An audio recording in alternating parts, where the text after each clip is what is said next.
let me know. Okay.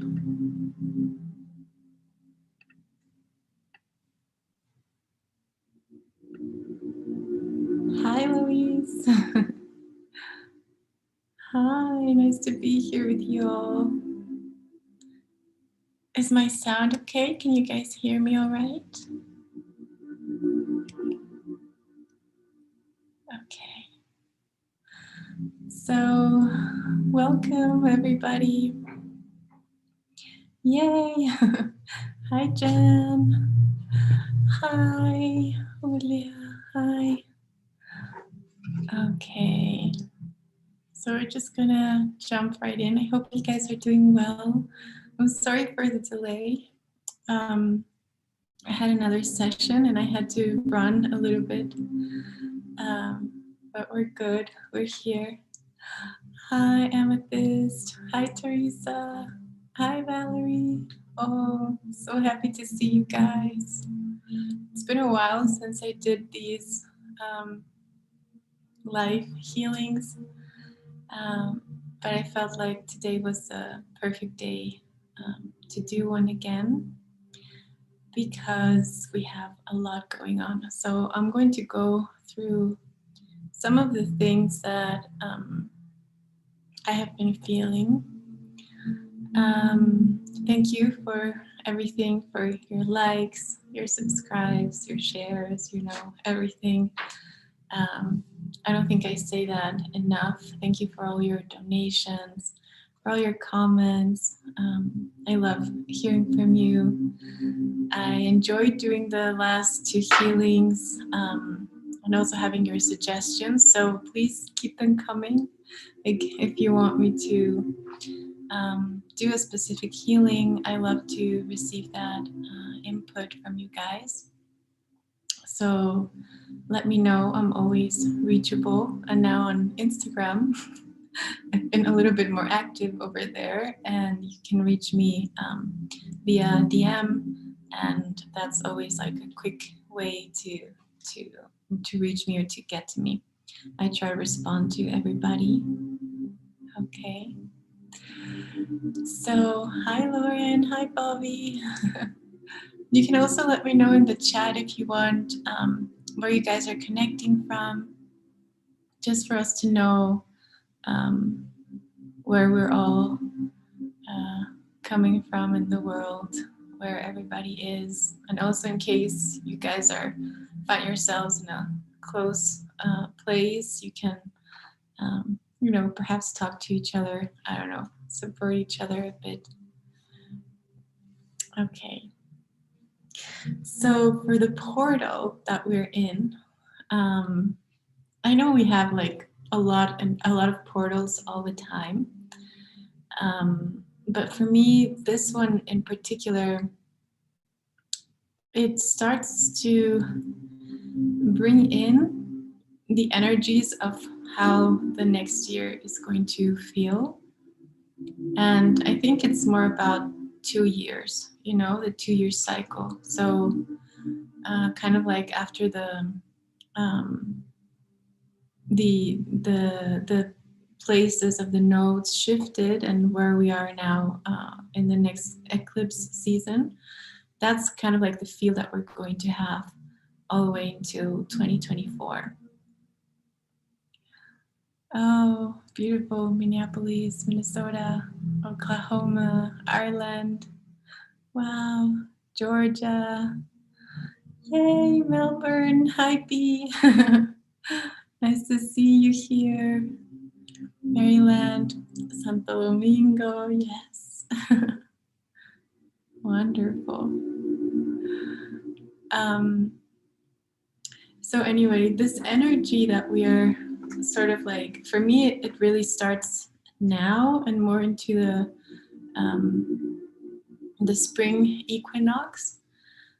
For me, in a way, what we have experienced in January and February, it's a bit still in the old energies. It's a bit still closing out everything that went down, especially in November, December through the eclipses. So it's going to it's like overlapping a little bit, and it's going to take a while until that dissipates, but a lot of influx of energy is coming, and we're also guided to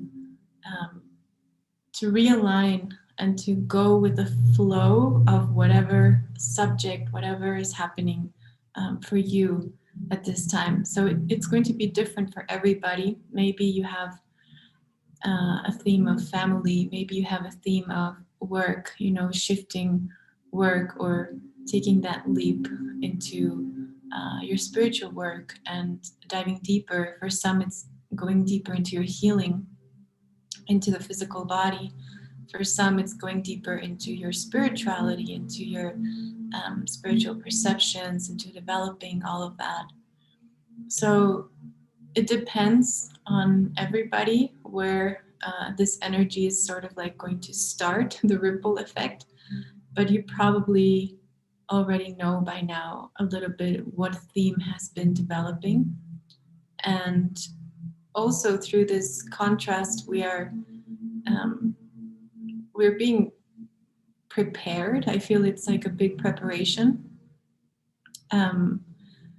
to go into our mission, but also to continue to do the work that it takes to be prepared for our mission. Right? So even that preparation is already part of your mission, in a sense.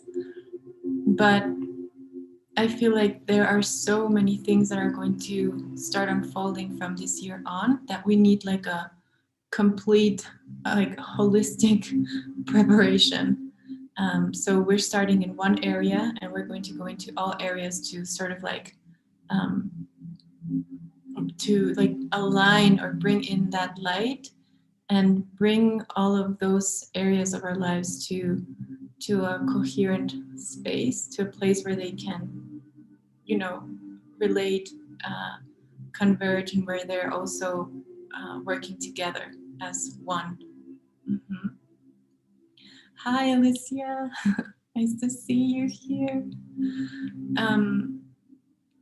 And so this, which can be seen like as it's happening outside, it's actually all coming from within, right? So the same thing when we talk about the twin flame template, which is something that we're also seeing a lot, you know, throughout this year. Hi, welcome everybody. If you have been doing the work, you know, for the ones who have been doing the work for longer, we're going deeper, you know, especially if you're already familiar with integrating the masculine and the feminine polarity. Even in there, we are guided to go into all of the different aspects, right? For example, even sacred sexuality, if that's something that you haven't looked at, or if you have some wounds, you know, in that area from the past, if you are on that twin flame journey, if you are doing this work within yourself, this is one of the themes that is going to come out as well, that is going to be very present. And I think it's a very good thing because also as twin flames, we're not just doing like the emotional work, you know, and the spiritual work and the mental work and, you know, doing the ancestral healing work and everything, the galactic, the, you know, or all of our starseed heritage. We're not just doing that, but we're also working with the physical dimension, right? And in that physical dimension has to do with our physical body, and it has to do with everything that comes through being a certain matter, right, in this plane of existence. So it's also important to take notice of everything, all aspects. And this is what divine union is in the beginning, right? We start to understand that everything that we are is important and that every aspect of ourselves is worth looking at and is asking for us to look at it and to bring it to a higher expression. And this is a process of authenticating as the light and authenticating you with your true self and you with the beliefs and the inherent knowledge that you have as the true self. So one of the things that we're doing now as well through this portal, or what's coming in, is that we are receiving like updates and more information from our remembrance, from our Akashic remembrance. So everything that you need right now in order for you to develop and to heal or to progress in your journey, the more you connect, the more you do your spiritual practice, and the more you connect to your higher self, you can receive this. You can download this. This is what downloads are, right? It's just connecting to the highest aspect of you and downloading the information from there, which means that the information comes to you through your vessel and it does not get filtered by your mind or your emotions. So it's like raw information coming through and then you sort it out. So with this, it's important that we have a clear channel. So we are clearing, and we are, especially if you are a healer or a light worker, you have been on this path for a while.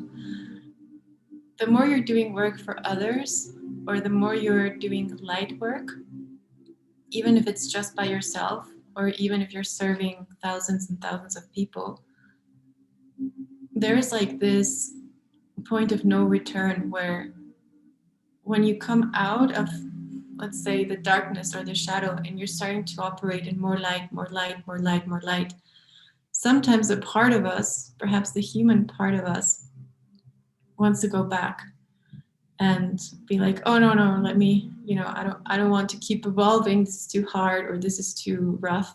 I want to stay here. And sometimes we try to like slow down the process or self-sabotage the process because we feel like it's going too fast or it's too much, or the human self, the soul is like, yeah, let's go. But the human self may be a little bit overwhelmed. So before, I think we had more of these periods of grace, where we could like chill, take some time out, step down a little bit, or take time to integrate. But I feel like right now, if we try to go back into how things were, things are just not going to work anymore. Like once you are operating in more light, we are meant to be there, and part of our work is to do the integration process and to make sure that we are that we're integrating that so that we can actually be there. Okay? And many times the way in which we can support ourselves, because sometimes we don't really know how to do it, is again doing, of course, your spiritual practice, going deeper in your spiritual practice,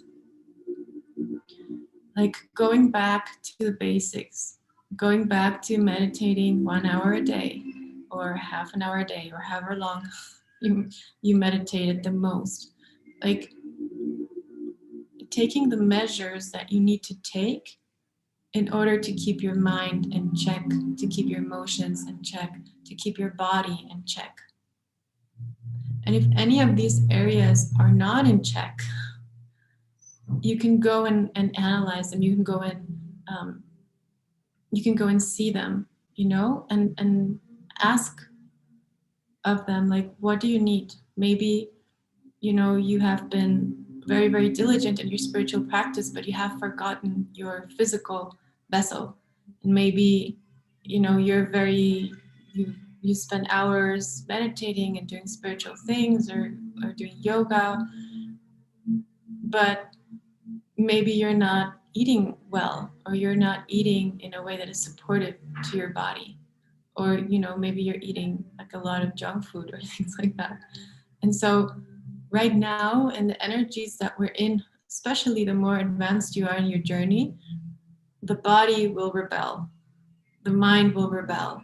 Like whatever is not working, it's going to be shown and it's going to be known for you.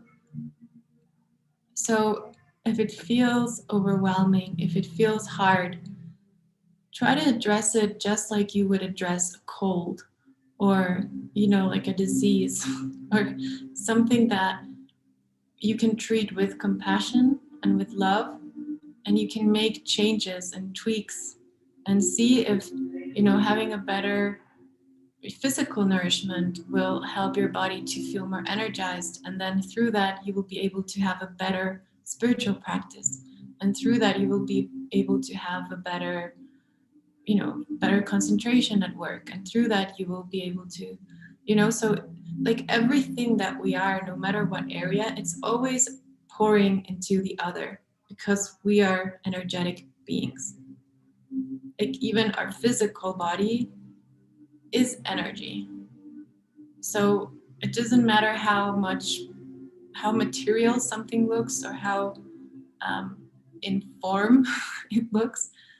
Everything is energy. So we're all connected. Everything is intertwined. So that is the principle of union. Okay, and the inner union is when we go deeper within to be able to go deeper without as well. So the more you go within and you start to understand yourself, you start to know yourself, you know your field. If your energy healers or any kind of healers, light workers, you will start to understand your field more. And you will start to understand that your field has a composition. You, as an energetic being, have a certain composition. There are certain elements to you. And there are certain parts of you that you can work with, and some parts that you can work through in order to bring all of those pieces of who you are into more balance and harmony. When this happens, the result of that is that you start to feel very peaceful. You start to feel more aware. You start to feel more aware of yourself, of your environment. It's easier to tell when something is wrong. It's easier to understand things, no matter how big or small, no matter how good or bad. You're able to see them and understand them from a more detached point of view, because you know that everything is working together. So you don't get that attached to a particular area in your life or to a particular thing, because you understand that everything is important. All parts of you are important. But it's also important to be able to become the observer, so that when something goes wrong, or something doesn't really go our way, or something feels weird or off, instead of going into panic or going into more difficult states, you can actually resolve from your higher self, from your perspective. You can calibrate your perspective. You can actually see, okay, let me see this. Is this really affecting me? Okay, well, how do I have a solution? Or how can I go about this? Maybe I don't have a solution, but you know what? I'm going to go deeper into my practice, or I'm going to go deeper into my devotion or my prayer, or I'm going to go and resolve through a different area of myself. And usually the miracle of spirituality and the miracle of being in touch with your soul is that there's nothing beyond your soul. There's nothing that your soul is not aware of or connected to in your experience of this lifetime. on this earth, in this plane. Your soul is a part of you that knows everything. Your soul is the one that is connected or has the all of the information of your Akashic records, of your libraries of knowledge, of everything that you have been through all lifetimes. That's the infinite aspect of you. So when we talk about spirituality, we connect to that infinite aspect.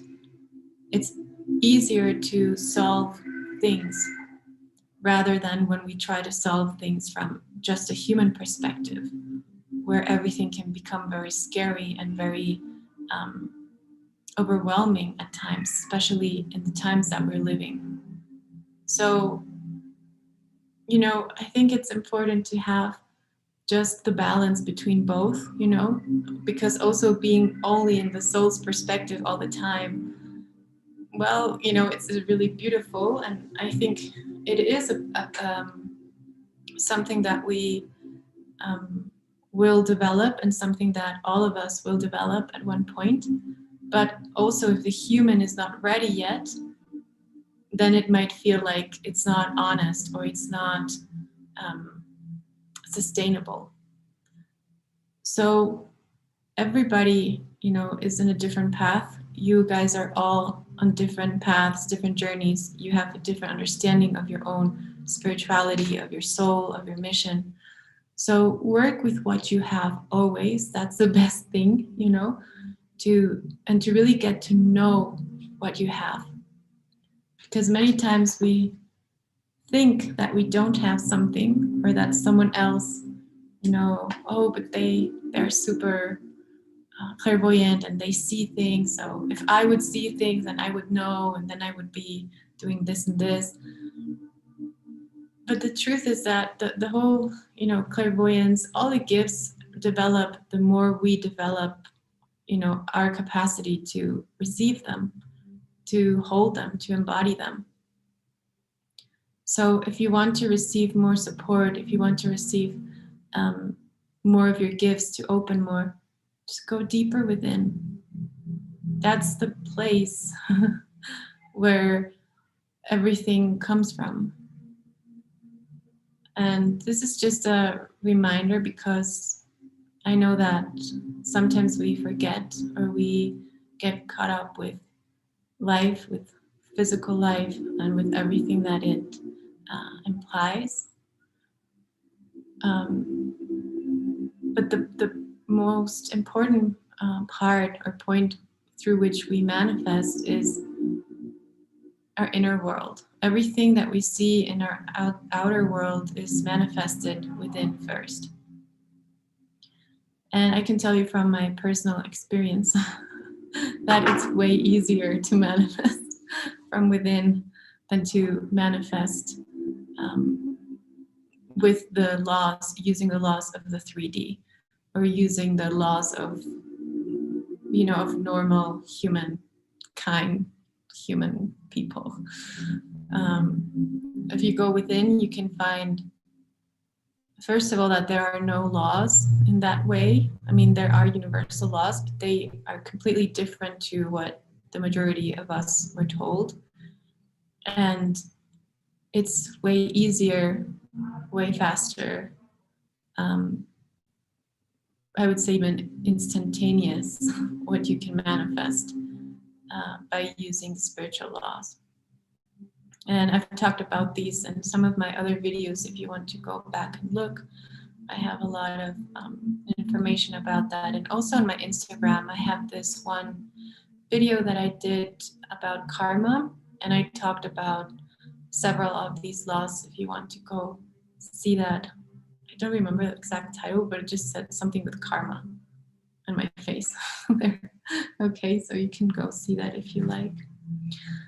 Let me see other symptoms, just to put them out there, that I was noticing. Yeah, having like this, a little bit like dizziness, feeling spaced out, or feeling like you're walking on water, like or seeing, you know, the walls bending like water, like And when this happens, my teacher, Augustine, a shaman, he taught me to, when you feel those like altered states, sort of, even if it's just a brief second or some minutes, instead of going into like panic or, like, oh my God, or, of course, always check yourself if you're feeling like really bad and things like that. But if it's something minor, you can always give an order and say, when you're experiencing these symptoms, this watery like energy, you can always say, give an order to the universe and say, I will now enter into a world or into a universe where I succeed as a man, as a woman, where I succeed as a spiritual being, where I succeed as a healer, where I succeed as whatever you do, as a businessman, as a nurse, whatever you do. Mm-hmm. And whatever you would like to succeed as. Okay. And this is not success like in a typical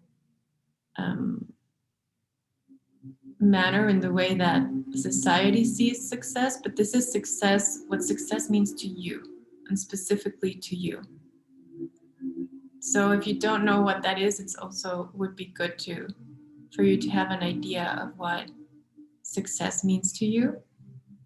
But otherwise, if you don't know, you can always ask your higher self, your divine self, to download the definition of success that is appropriate to you, and that you can use that for when you do these statements.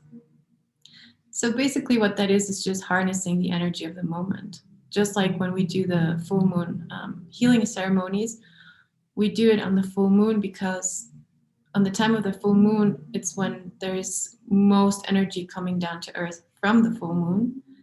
And instead of allowing that to be this chaotic moment where most of the people, they get into fights or car accidents, like a lot of chaotic energy is in the air, what we do is we harness that energy, that like great amount of energy, and we actually project it to our manifestations and to the things that we want to grow, and we actually benefit from that, right? So it's harnessing the opportunity, harnessing the moment, harnessing the energy.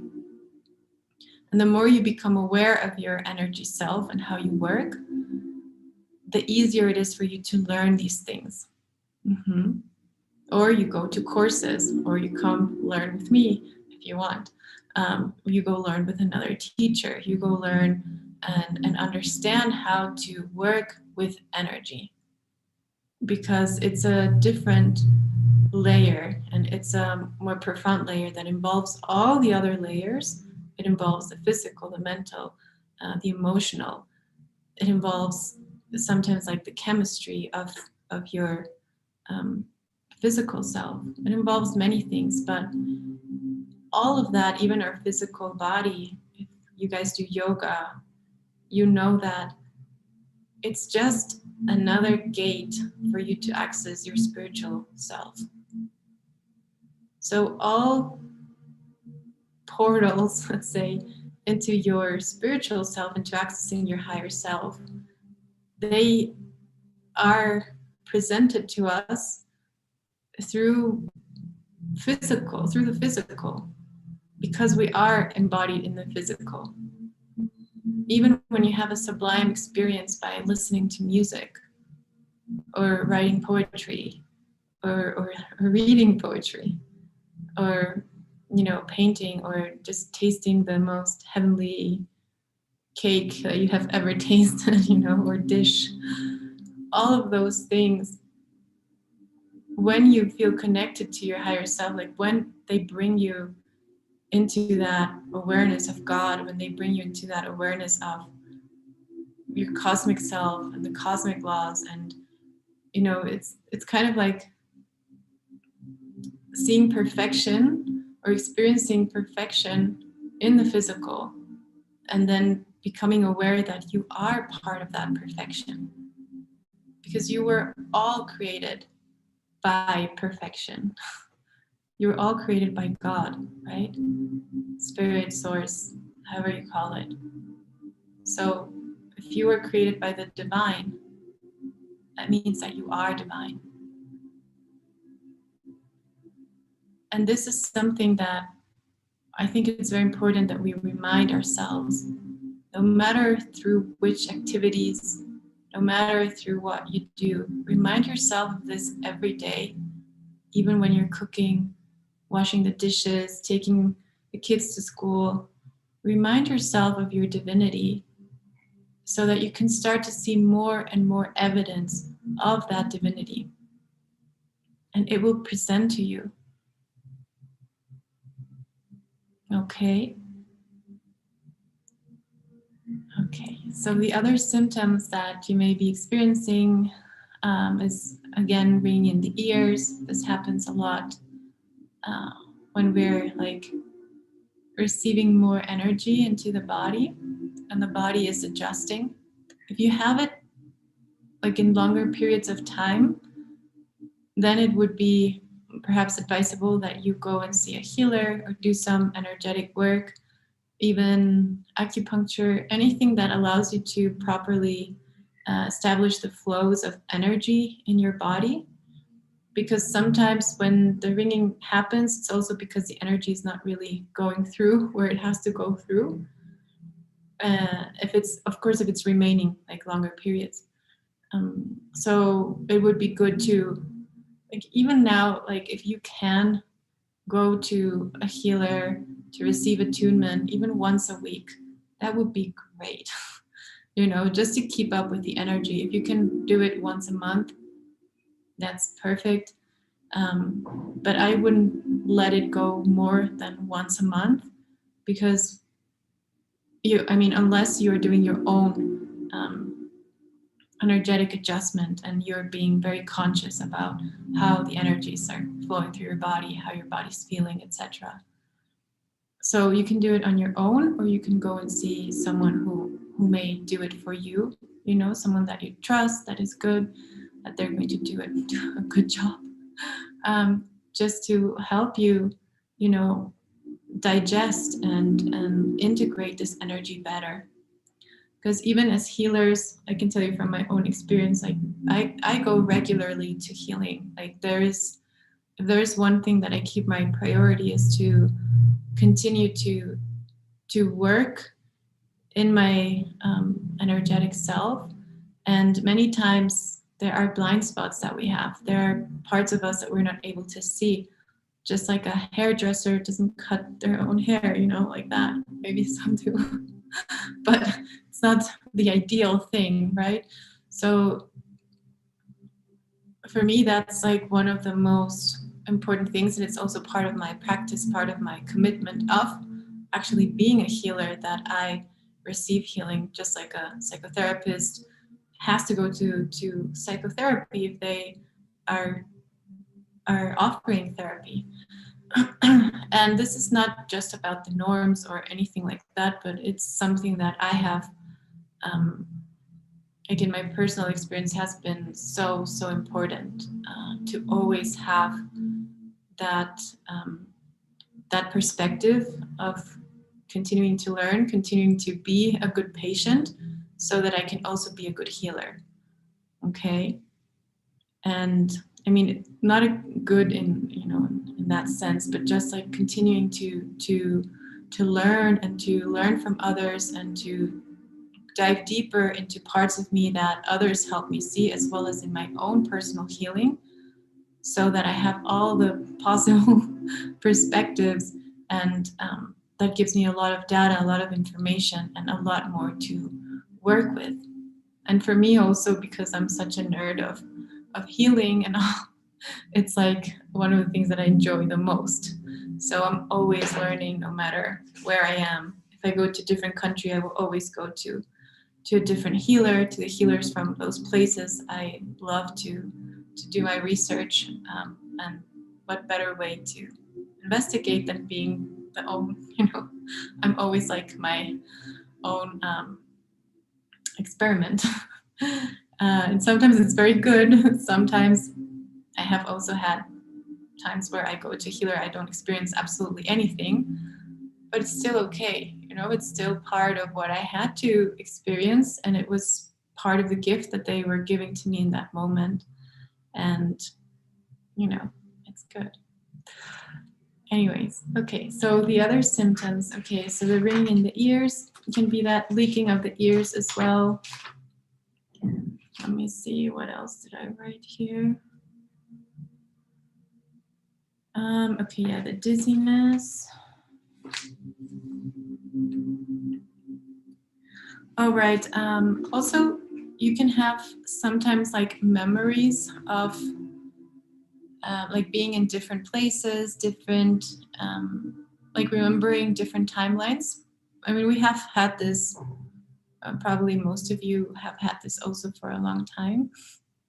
But right now, I feel like because we are doing this work of collecting wisdom and certain memories and certain experiences that we need for this moment in time, you might feel that when you're dreaming, you're traveling to these ancient civilizations. Oh my God. You know, you can have like dream travels of, or memories of Egypt, of, you know, even more ancient things like Lemuria, Atlantis, all of that, but also maybe just countries.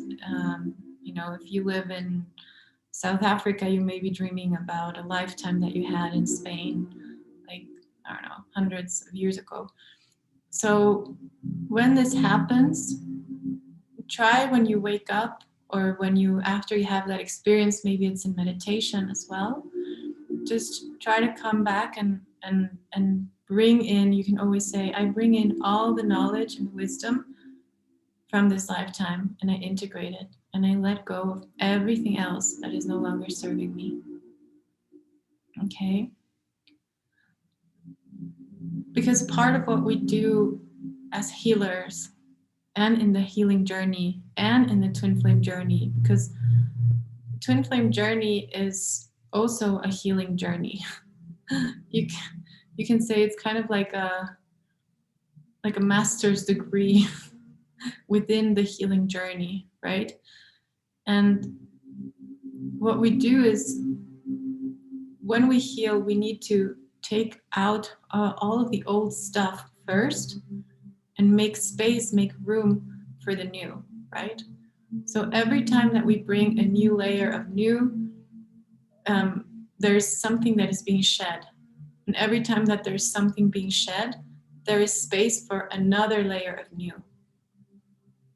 So it's just like the process that we do every day, like washing the dishes, right? You have to wash them in order to use them again and put new things into the water, into the glasses, or into, you know, into the cups or whatever. You have to wash it after you use it. So it's, in a sense, it's the same process, right? Sorry guys, I'm a little bit spaced out still. I hope I'm making sense. But so we have to take out the old, bring in the new. It's like a continuous process. And the more you go within, the more things may come out, you know? And sometimes we think, oh my God, but I've been healing and healing and healing, and suddenly this thing from 13 years ago comes up. And that's a good sign. Good for you. And sometimes people are like, but Lana, like, I'm feeling like so bad, and I feel like I'm gonna die, and this came from my childhood. And I'm like, congratulations, because it means that it's now ready to be healed. And it's now ready to go out of your body, out of your field, and you are now ready to deal with it in a way that you hadn't dealt with it before. And that talks about your spiritual development. Because the more we go into the spiritual journey, the more complex the lessons become. The more we understand our complexity, and we are able to synthesize that into very simple terms and simple knowledge that we're able to apply. But for anyone to be able to translate complexity into simplicity is because they have known complexity. They have learned in that complexity. Okay? So that's why many of the healers actually have really, really difficult times growing up, and they have to heal and go so deep into healing, whether physical, mental, emotional, or all of the above, so that they get into the complexities and they get to know all the highs and lows of that healing journey, so that they can come out of that, you know. And when they come out of that balanced, they can show that to other people. They can lead the way with other people. So there is a purpose, and especially talking about twin flames, there's also a purpose. You know, there's so much things that are being said out there, and the truth is that the way that I see it, of course, okay, that's my truth, but the most important thing of the whole twin flame journey is that you understand who you are, is that you awaken to who you are, that you awaken to the divinity within you, to the divine masculine and divine feminine within you. And that through that process, through bringing those parts of you into union, through bringing the shadow and the light, you know, working with both and resolving all of that, the opposing forces within you, all of that, whatever distracts you, whatever is pulling you into different directions, when you're able to bring it into one and into peaceful resolution, you're able to create that outside as well. Because that's, for me, the ultimate goal of the whole twin flame energetic, that we ground on this earth a new way of being, of living, of understanding the world, and of coming into union with another in the physical, which has nothing to do with the old templates of love, of partnership, of masculine and feminine dynamics. And still, when we are with the beloved, when we are with that person, the work still continues there, because these patterns, just like I was saying, we're always taking out the garbage, bringing in new energy.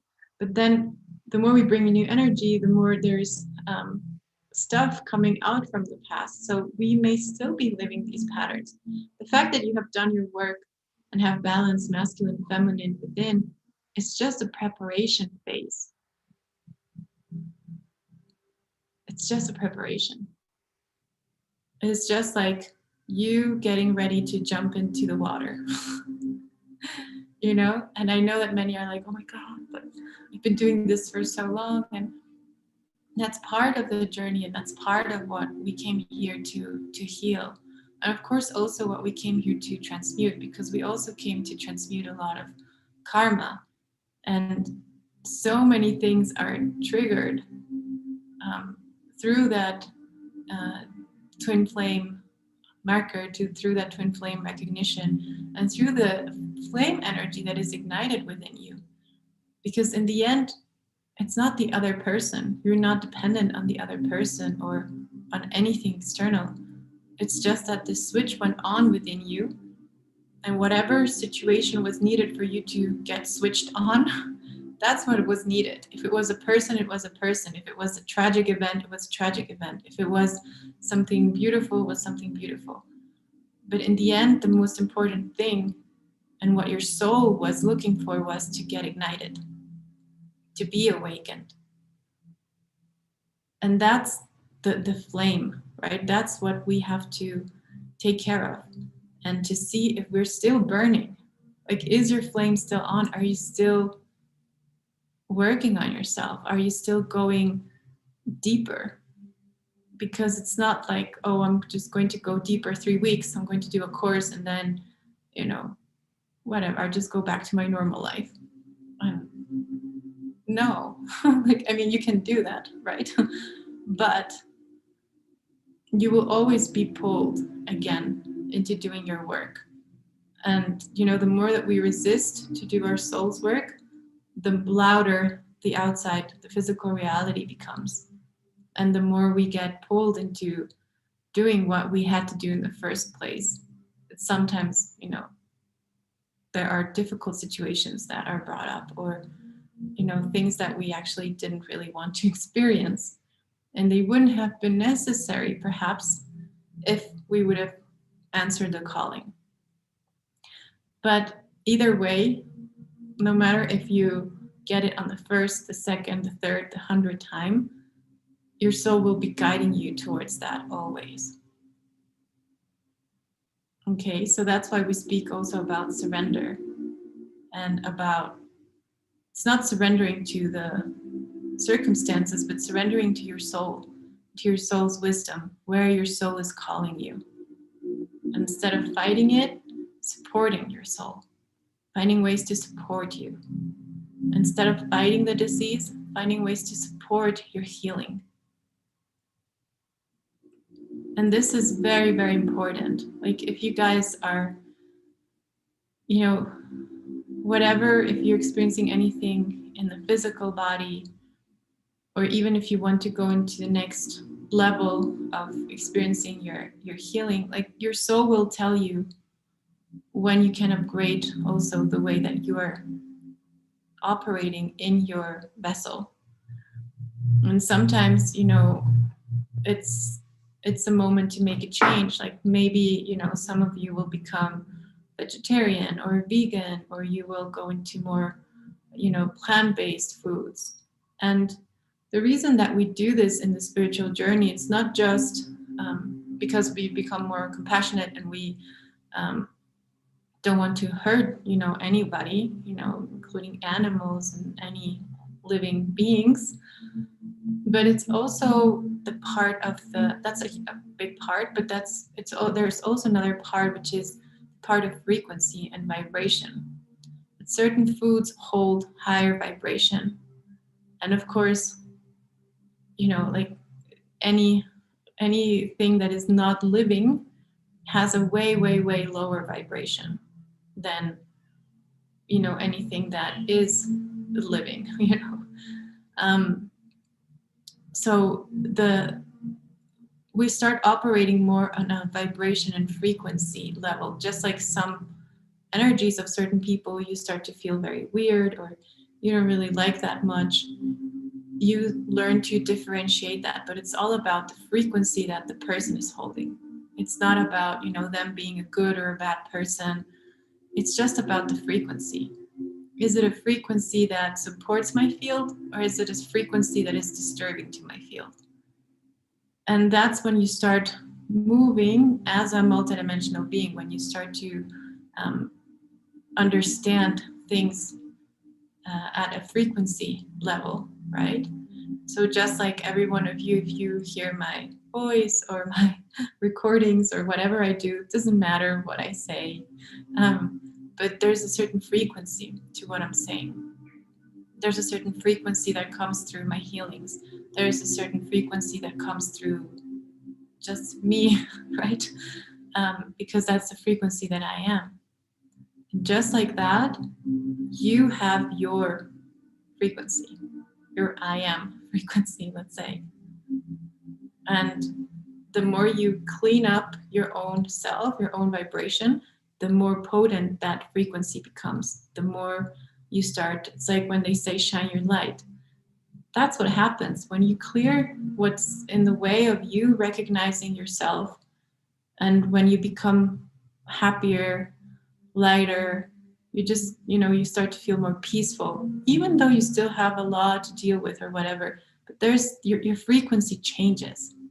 And so the things from the past are easier to lift off. They're easier to heal. Like, even your own healing is easier once you start lifting your vibration. As a healer, when I work with beings who are holding a very high frequency already, it's way easier to heal them, you know, or to work with them, because there aren't so many layers that we have to like dig in, let's say, in order to bring that healing. Hi, Israel. Oh, many blessings to you. Yes. Oh, and to Amethyst, you're not alone, my dear. We're all here. And yeah, that happens a lot. That you are the only one awake in your family. I can say likewise.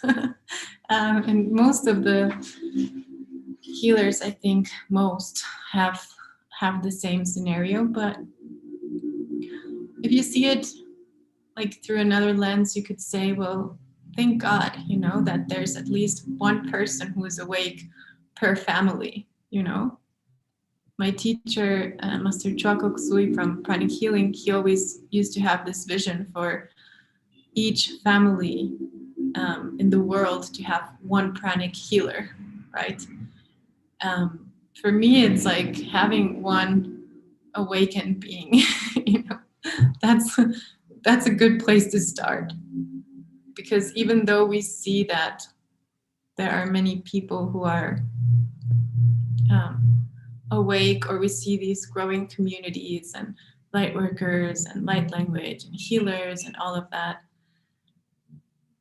there's still so much to learn and so much to integrate as human beings in that spiritual experience, that even the most like advanced teachers, like everybody in this plane goes through some kind of polarity and goes through some kind of resistance, whether from their own energy or from outer energies or from just the people around them and things like that. So all of this is relatively new. Like, for me, it's amazing that I'm here speaking to you guys. We have 54 people watching. Thank you guys, everybody.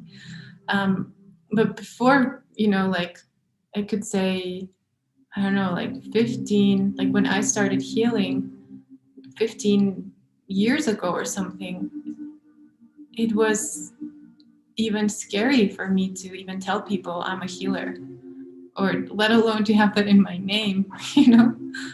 Actually, when I opened this channel, it was pretty much on purpose, because I wanted people who needed healing to find me. So I thought, well, what's the easiest way? Well, to let them know that I'm a healer, right? That's something that one of my teachers used to say always, Yogi Bhajan. And when he was explaining why in the Sikh tradition they would wear white and the turban, and he always said, like, I want you to wear white, because if there's an emergency, people can look at you and know that you are someone who can do something about it, that you are a healer, or you're someone that can be there for them if something happens. So apart from the protection that involves wearing white, which is also very true, and it's reflective, so you don't absorb energy. I'm actually wearing white, but you can't really see. But the black absorbs. The quality of black is to absorb. So usually in all spiritual traditions, people tend to use white because it reflects. So you reflect the light, and it's a way to protect your own energy as well. Hi, Fernanda. Hi, Daniela. Hi, Leon. So when I opened this channel and I wrote Lana Healer, Medicine Woman, was in order for people to, be able to find me in case they needed that. The quickest, easiest way to find me. And yeah, so going back to the symptoms. Oh my God, Alicia, I remember. Oh, darling. No, thank you, because you know, I love to do this. I love to do this work. And I'm always like, I know you guys don't see me so much here sometimes, but I can tell you from the bottom of my heart, like, since I wake up in the morning, like, this is what I think about. This is who I am. I mean, this is who I've always been in a way, but just knowing that you guys are here, that we are a community, that we're growing, and that we need each other in order to grow as well, that we need to have that, you know, that reflection and that mirror, you know, with ourselves, because it's not only our twin flame that mirrors us, we are mirroring everyone, right? We are part of the same soul tribe, we're part of the same soul group. Like, you guys are all in my soul group, and, you know, thank God I'm in yours, you know, and we found each other in that way. That's also how we work as souls. We work in cloisters of energy. For example, Alicia and Lois here, they've been with me since the beginning almost. I'm so thankful, you know, that we found each other here. And yeah. Oh my God. But yeah, so we work also in soul, like groups and soul cloisters, right? And we help each other awaken, and we help each other grow. And I have also seen that another thing that we can do in order to ground ourselves, to feel okay, to be good, is to have a spiritual community, like right now. And not just a spiritual community, you know, where, for example, in the social media, where you just see posts or information, a lot of that is like undigested information, but more like, you know, having groups and like talking to each other. What I try to do, for example, with Brave, with my program that we're actually going to start again on the 21st of March. So the spring equinox, we're going to have the 3rd edition of Brave. Just for those of you who don't know, it's my program for healers and light workers, and especially healers, therapists who have been working, or light workers who have been working in the spiritual path, in spiritual communities, and they want to bring their practice to the next level, or want to learn more about all the ins and outs of having a spiritual practice and being a healer and all that comes with it, energetically, physically, mentally, and of course spiritually. That's like my place, the place where I focus most of my energy when I'm working in the program with Brave. Like, that's the main focus of my practice. One of the things that I enjoy the most, to teach what I know, what I have learned as a healer, and helping other fellow healers to develop their own communities, for them to have their own spaces, you know. And that's how we start to like light up like different cities, different places, and that way, you know, there's a purpose for you being the only one awakened in your family, because maybe your purpose is to awaken everybody in your family, in your neighborhood, in your area, or even in your like virtual neighborhood, you know, because some people will be attracted to what you are offering and some won't. That's part of how we find our soul groups. Okay. Okay. So let me see what else we have, just to look at my notes really quick. Oh yeah, the whole theme of fertility is very big. So for everyone who's not wanting to have a child right now, just be careful, especially if you are in like a spiritual partnership. And if you are with your twin flame, if you are with your sacred partner, you know, oh, thank you, Alicia. Thank you so much for your donation and for the little thingy. I don't know what that is. It's an animal.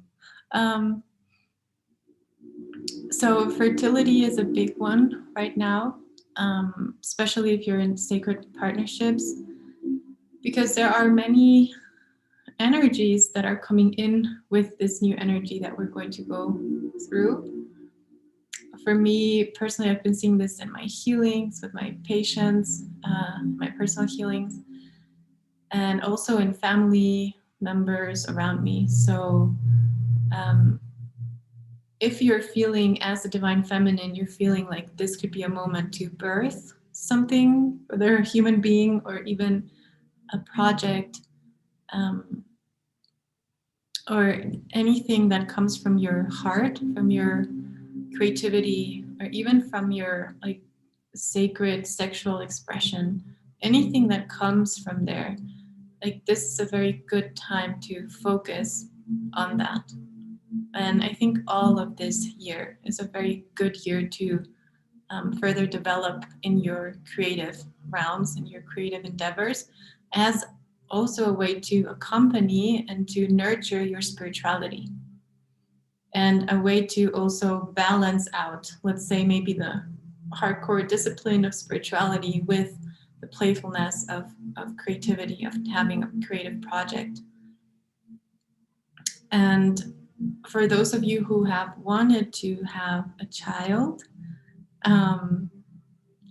yes, you may be hearing, just like Fernanda said, you may be having dreams about your baby, about the soul that is coming in. It may present to you, to the father, to the family. Usually the strongest bond is with the mother, especially if you are awakened as a mother. And you can just work with this energy if it's presenting, and to ask the energy to help you, in becoming the perfect vessel for them, or becoming whatever they need, because sometimes they need, like, require a little bit of an upgrade. That's why so many pregnant women go through so much, and especially also energetically, first physically, but spiritually, they are also opening. It's like they're becoming this sort of stargate through which this being is going to come. So there are also spiritual requirements that we all do naturally, but if you're conscious about this, you can work with the soul of your baby, of the unborn child, and start to ask from it feedback, like, is this okay? What do you need? Do you need me to perhaps do yoga, or go to physiotherapy, or prepare the physical body, or do a deep cleanse or detox? Whatever it is, you can start to open that dialogue with the soul. And also, if you are not with someone, you can ask the soul to help you find your sacred partner. And that way you're not working by yourself, but you're actually working with this other divine being who can help you find that partner. Okay, if you're not already with one, of course. Okay, and even if you are, and it's like not your a sacred partner or whatever, I think that's also going to come up in this year. Like, what relationships are really serving me? Okay. And if you're older, dear Amethyst, it's the same thing. The same thing applies, but with, like, whatever creative endeavor is coming through you. Like, maybe you are guided to work with children, or you're guided to, bring something to life that will benefit others. It's kind of like activating the mother energy within you, however that manifests. And as we know, the mother is, the goddess, which is what I have been channeling a lot in the last couple of healings on the channel here. That was all the energy of the goddess. And the goddess is like, it's like a form of the mother energy, but it's so powerful. Like it's everywhere. It's in the earth, but it's in the stars, but it's everywhere, in and through you, in your body, in your psyche, everywhere. When you tap to that energy of the goddess, you can create so many things, you know, it doesn't matter what, like anything that you create, basically, it will have that certain like frequency, that certain energetic signature that, you know, if you're connecting from the heart, however you bring it and birth that into the physical, into the material, whether it's, you know, arts and crafts, whether it's a beautiful meal, whether it's music, whether you sing, whether whatever it is that you do, it will hold that and it will nurture you and the people around you as well. Most likely, especially if you share it, if you're brave enough to share it, to put it out there for your soul groups to find it, it will 100% nurture them. Okay. And that's also part of the big reflection and part of the big gift when we, and this is something that I also always teach in Brave, when we put ourselves into service of others, in that moment we are, it's like there's sort of like this redemption energy where whatever was holding us back, it's lifted and we get extra energy, extra tools and energy to serve others. And we get new guides and more powerful experiences, and we are able to also dive deeper and our gifts awaken faster. Why? Because we're serving through love. And anyone who serves through love will always be seen and will be heard, will be known. And God knows everyone, you know, and God knows, or spirit, consciousness, divinity, it knows itself, it knows what's in your heart, it knows your intentions, it knows where you're coming from when you do anything, when you think about anything. So the more you have your clear intention of why you want to serve, what you want to do with what you're given, and you put it out there, you will immediately have a lot of support from the divine. And I can testify to that. And sometimes it takes that leap of faith. It takes not knowing how everybody's going to react. I still get nervous when I publish my healings, you know, I'm like, oh my God, that's like my human self.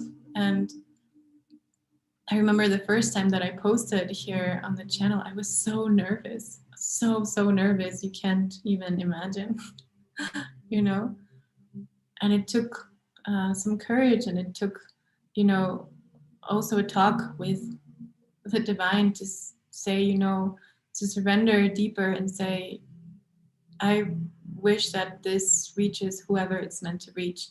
And if I can help someone, that someone is able to find this.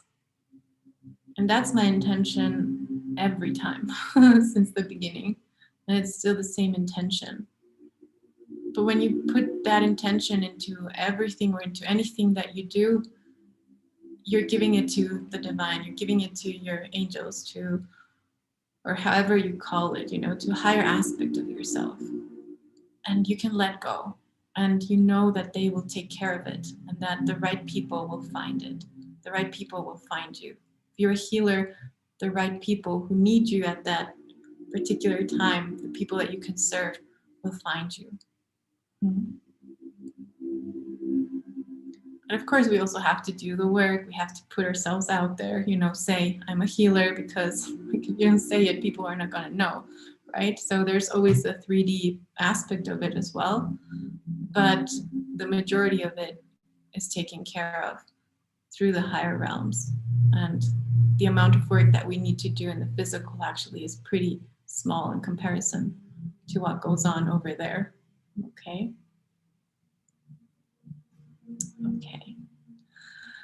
Okay, guys, let me see if there's anything else. Meanwhile, if you have any questions, please let me know. If you have any questions from anything that I've said or any other questions, let me know, okay?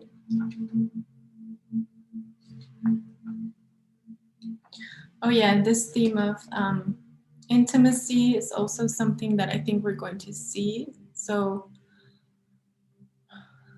and I think it's always good in any subject to start with yourself.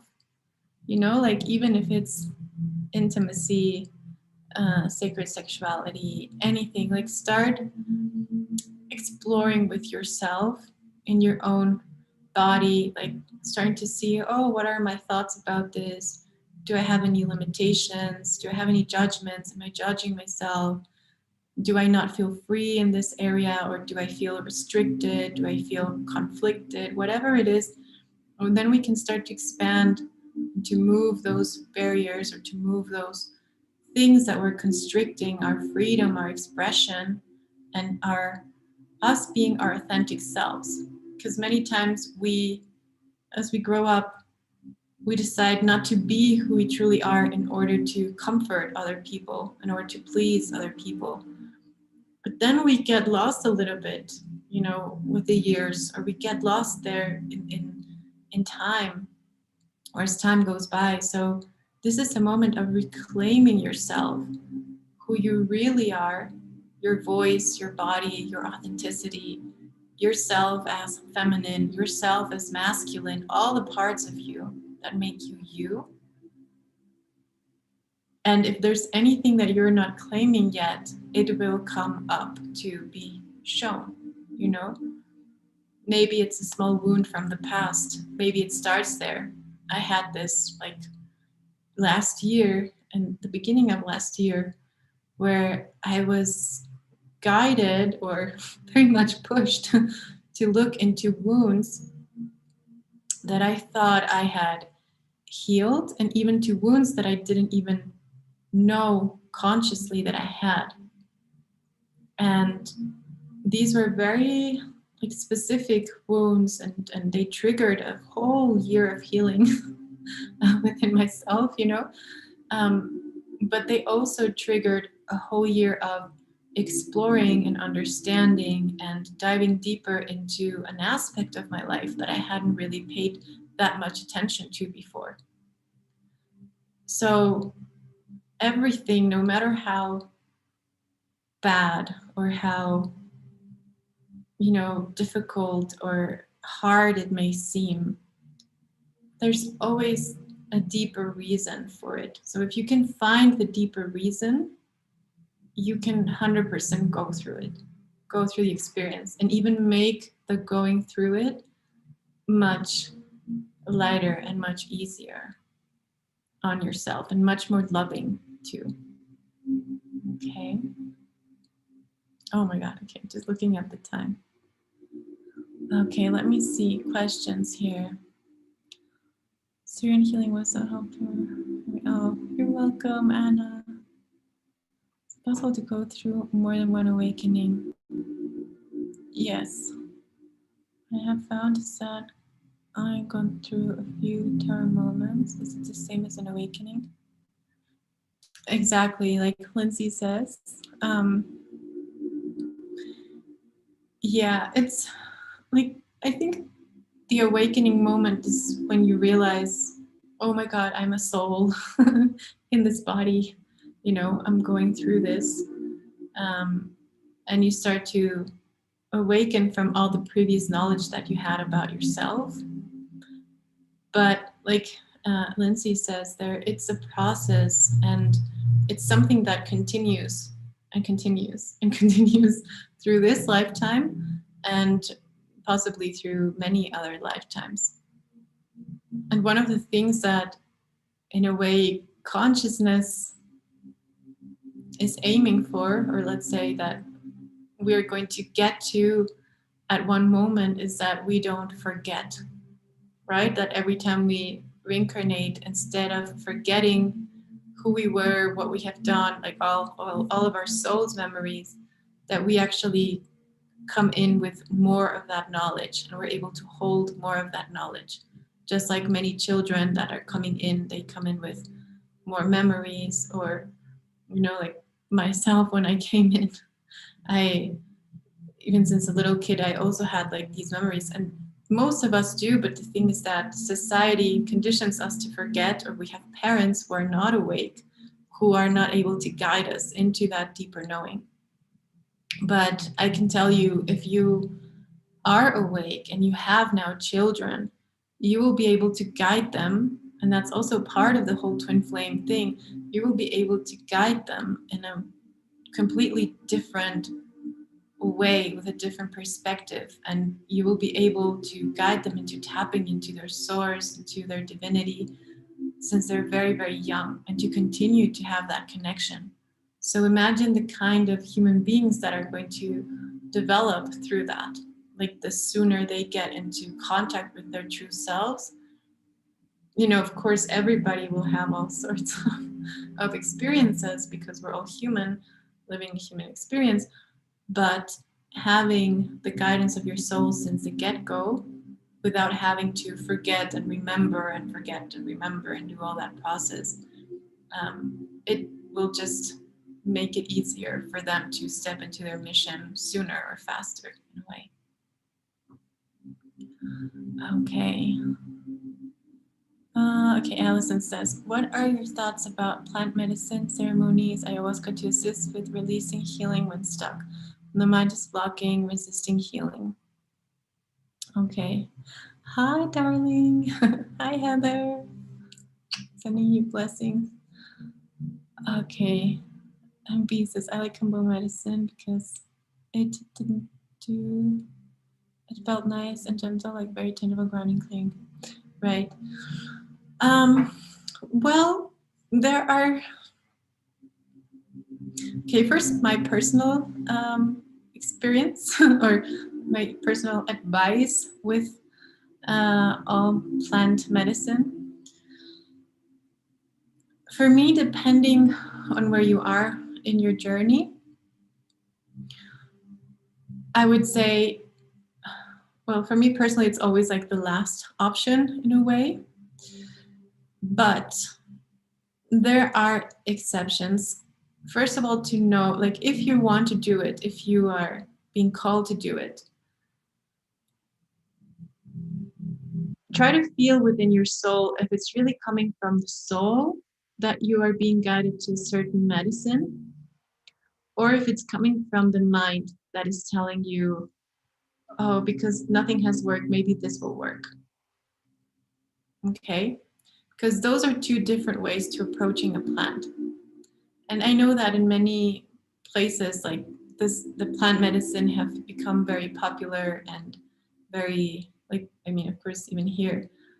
But in the original traditions and in the way that I conceive and see plant medicine is something that is very, very sacred, very, very powerful, and very, very strong. And you have to have a certain knowledge of the plant, of the ritual, of the ceremony, in order to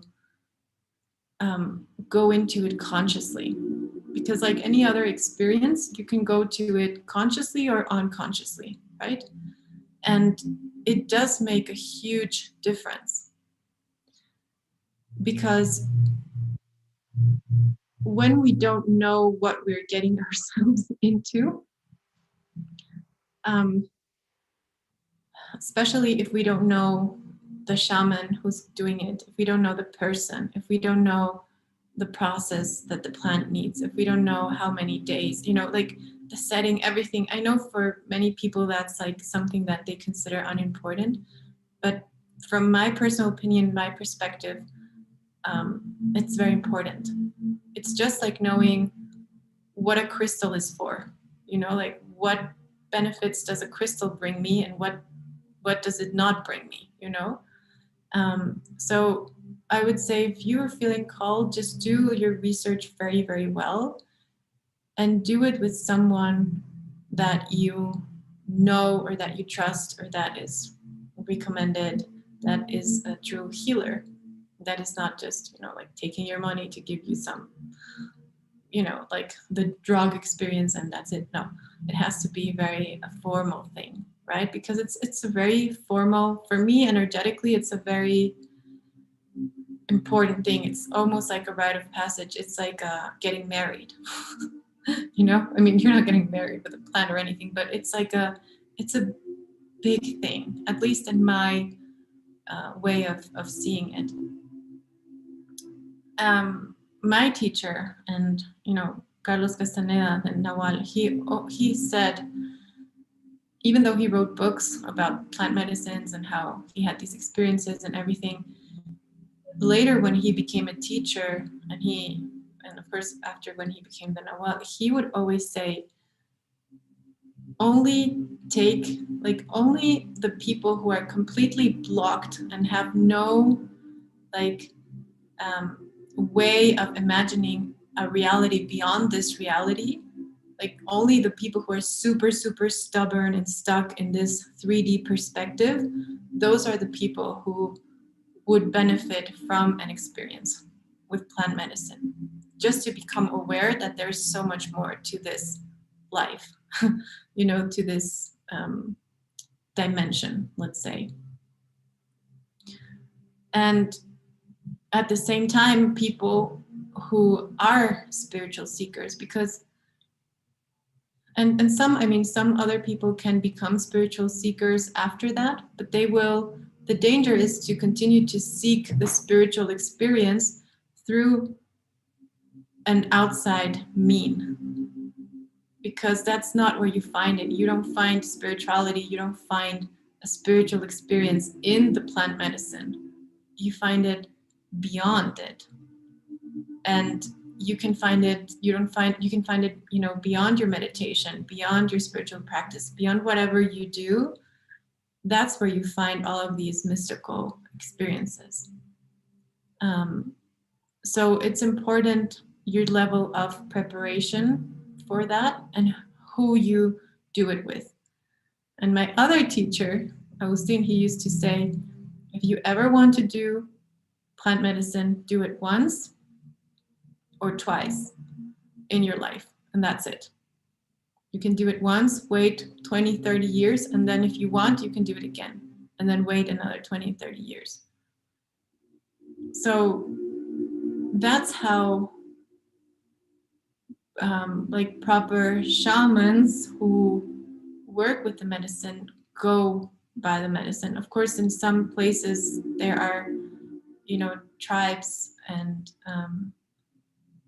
people who do plant medicine like every month or every week, but they started drinking and having those experiences, having plant medicine since they were very young.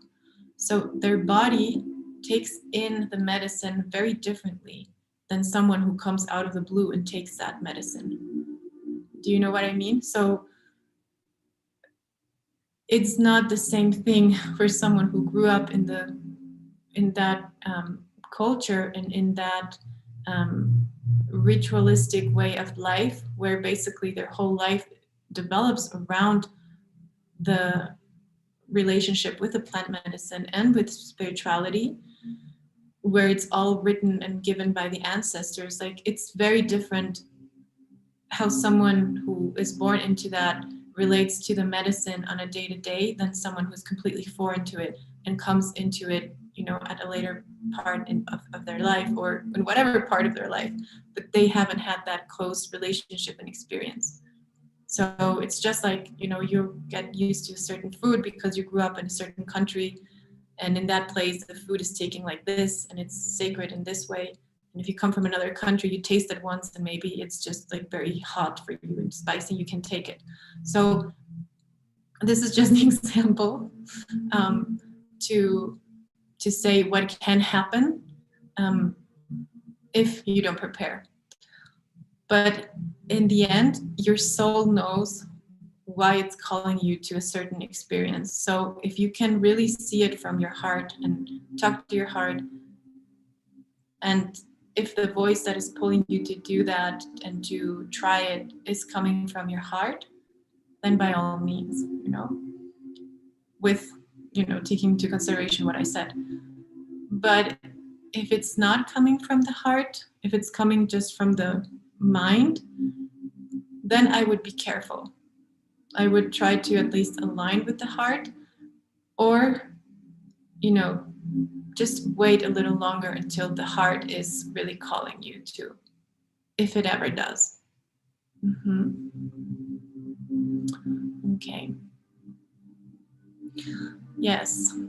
Like Heather is saying, plant medicine is also a spirit and sacred initiation, what must be called. It's not for everyone.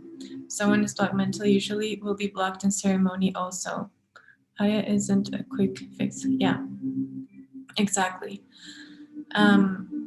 And also, like, the other side of the coin, like, if you are not prepared, or if you are not there with the proper intentions, it's kind of like when they say, like, the dogs can smell your fear. Like, the plant medicine will smell your fear.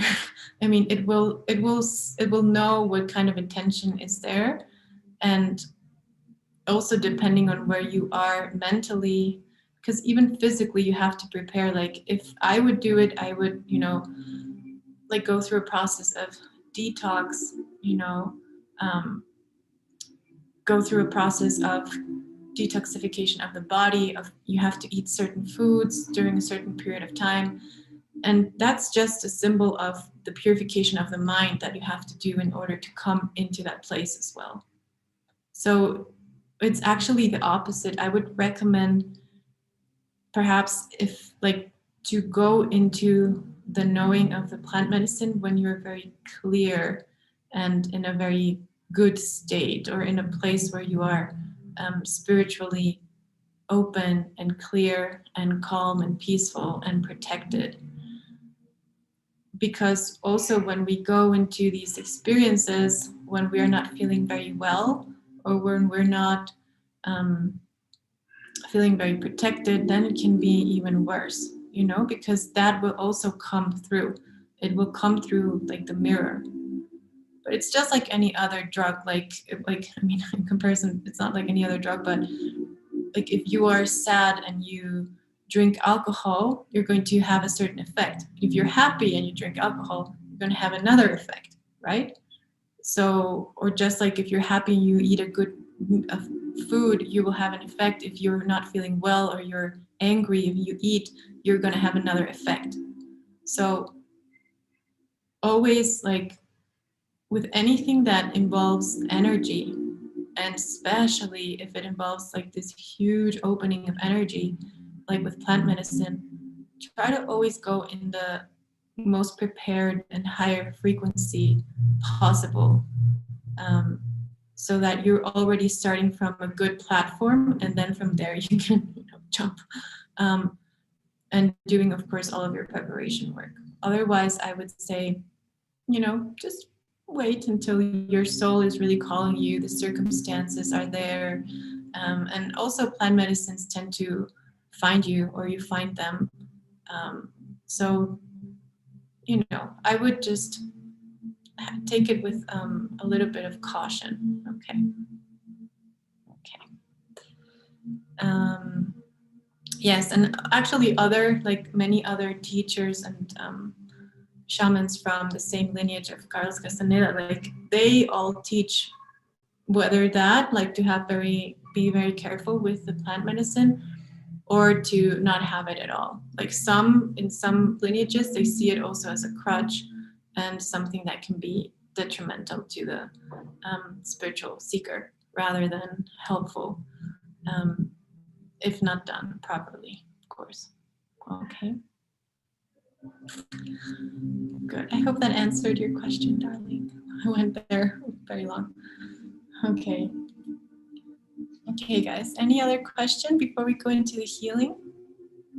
Otherwise, we'll go into the healing.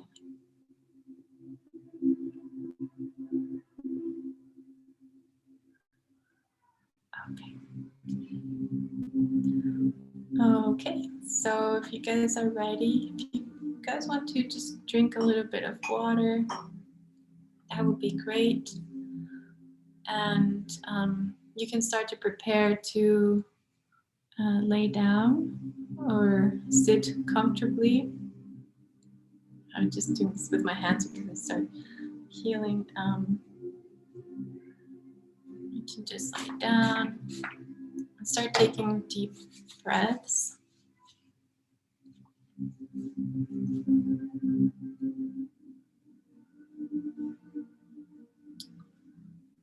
Okay. Okay, so let's just close our eyes. Well, you guys close your eyes. Start breathing in deeply. Oh, let me just write down the time. I don't know how long we've gone here. Okay.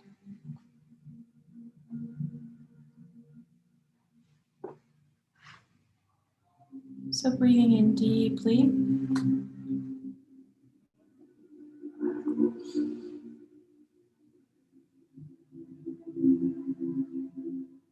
Okay, I'm going to start to connect.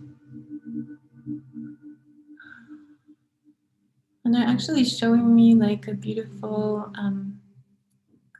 crystal cloister. It looks like a star. Like beautiful, brilliant stars are starting to come together through our higher consciousness.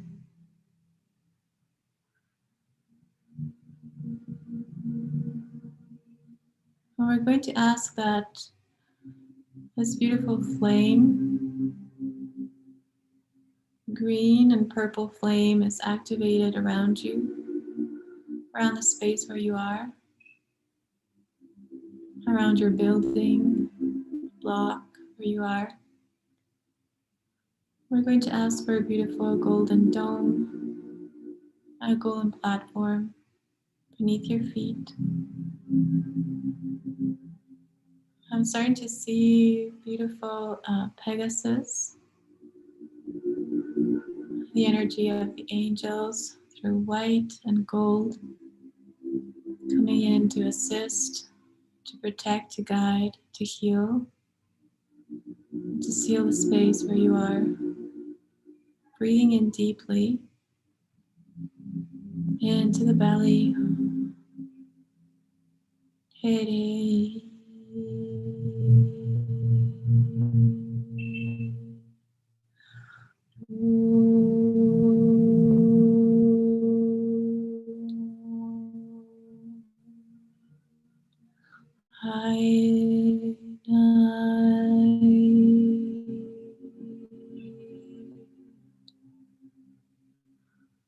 And they're starting to cleanse your field. These beautiful concentric waves of light emanating from the heart, going through all the field. These are divine frequencies activating, neutralizing any artificial frequencies, any energies that feel lost, anything that perhaps had no domain anymore. You're going to release all of these energies through your fields.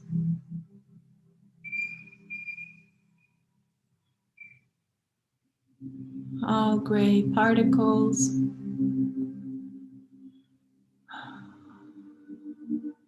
anything and all from the old timelines.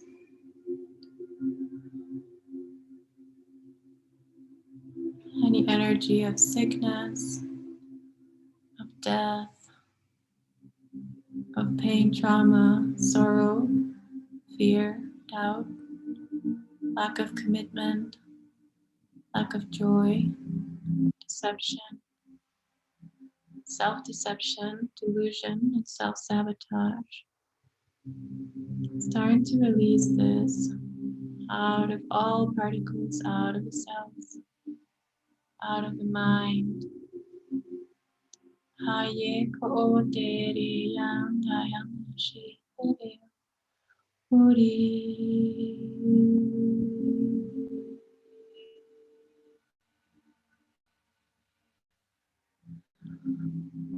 Releasing through the third eye, activating the pineal with this beautiful violet crystal.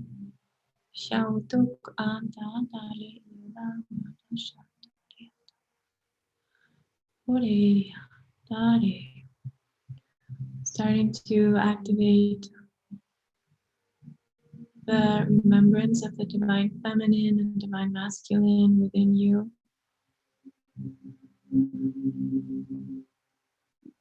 Remembering their origins, remembering their expressions, their highest expressions. I'm starting to see the marriage of the feminine and masculine since the beginning of time. Starting to feel into the union that has always been there. Feeling how ancient, how known to you this union is.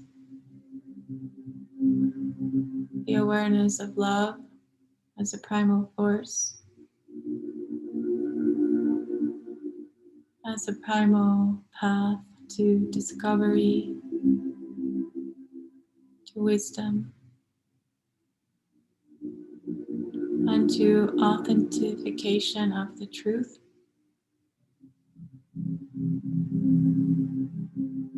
Within your own range, within your own life, existence. I'm starting to release all of the pulls in the mind, releasing all of the fear, the confusion, the distraction, all of the AI technologies, frequencies, resonance, releasing all implants and imprints out of your field, out of your mind,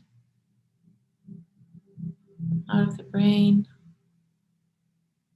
out of the bones,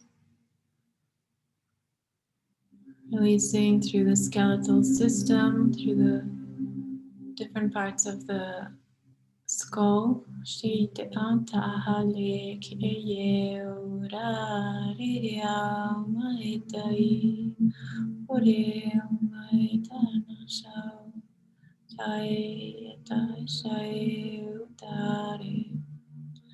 Releasing out of the spinal column, activating the divine alchemy of the spinal fluid, activating your divinity, divine codes through the spinal fluid, Shikitana, activating through the sacral, and moving all the way up this beautiful golden energy, all the way up through the spine, into the head and the brain, and from the head and the brain all the way down to the sacral,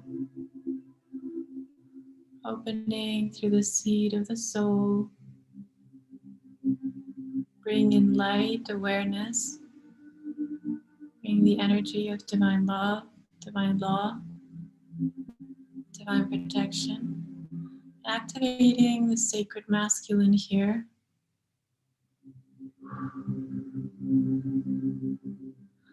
Releasing all of the pressure from the outside, all of the pressure from within the human mind.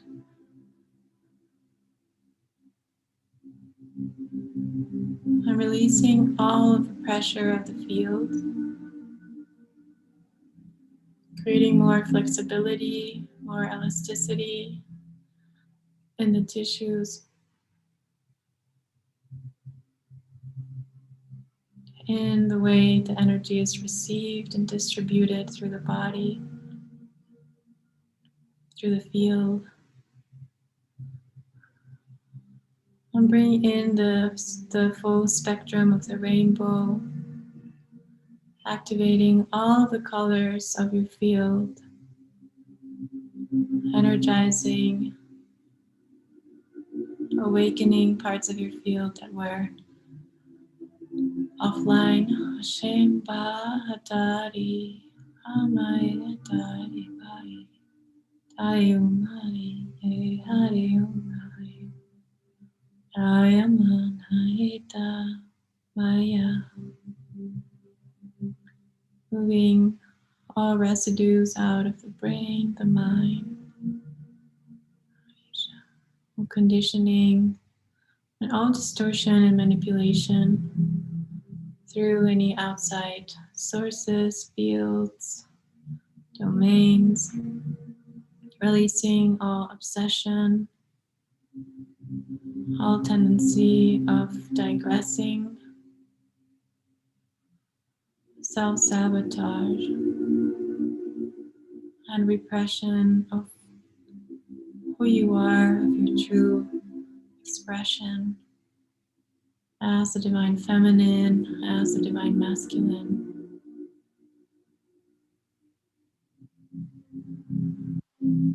I see many of you being released, like these shackles are being taken away from you and from your counterpart. Your twin flame essence, Shisha. When you come into your power, into your sovereignty, to your independence, into your knowing as the light, you don't need to be attached to anything. It all starts to flow, to take its own course in divine timing. So start to feel this beautiful golden energy and white and silver starting to flow through your body like the waves, the water in a river. Just feeling how the current knows what it's doing. Allowing the channels to open, allowing the mind to open, the heart, the higher knowledge, the understanding.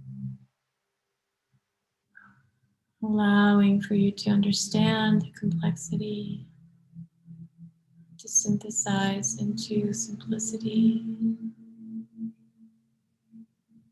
Seeing the different levels of things, how they're still the same thing.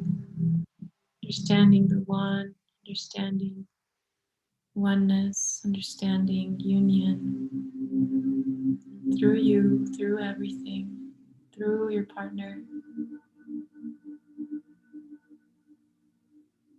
through your dreams, through all your perceptions, throughout time, space, throughout non-time, non-space, all worlds, all universes and beyond. All places where you exist in your multidimensional self.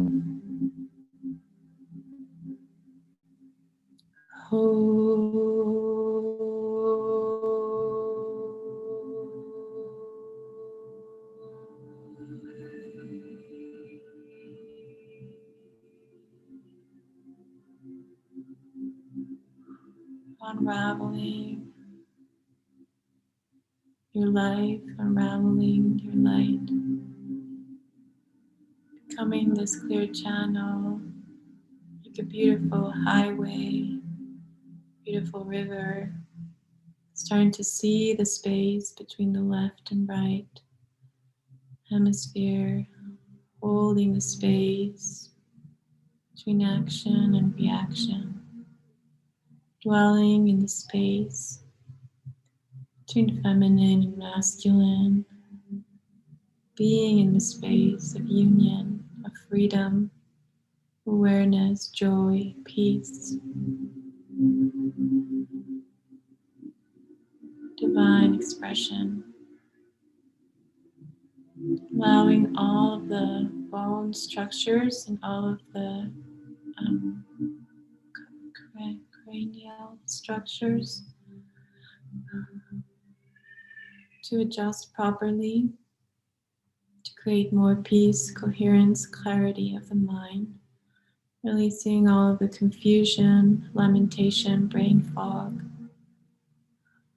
any unclarity, releasing through the human, through the vessel, bring in new quotes, new activations so that you know what supports you, what foods to eat, what water to drink. You're attracted to only the frequencies that are beneficial to you, and that the rest just takes a different place. So allowing your divine guidance to come through, to come first in all matters of life. Kye shaitani aham kuita aye ma tuamai awamai deva. Activating the third eye, pineal, ahom, how, shiri, naya, ayam, ayam.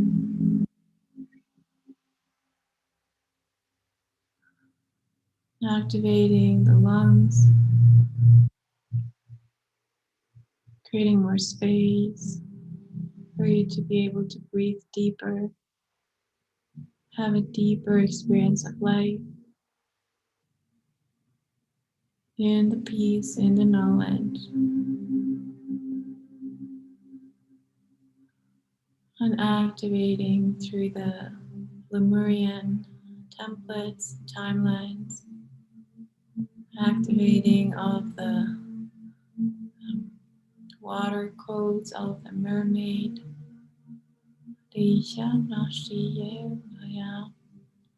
this capacity to metamorph, this capacity to reinvent yourself, your life,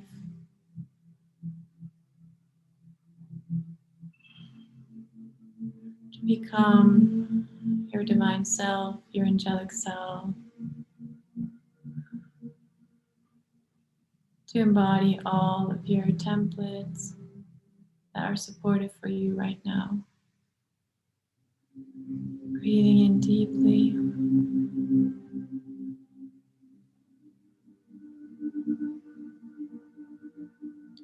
Releasing all pain, painful memories through the womb.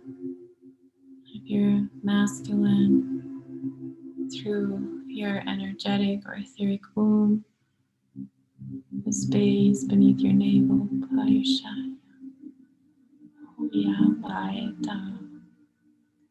And we're going to activate through the sacred masculine, Aisha.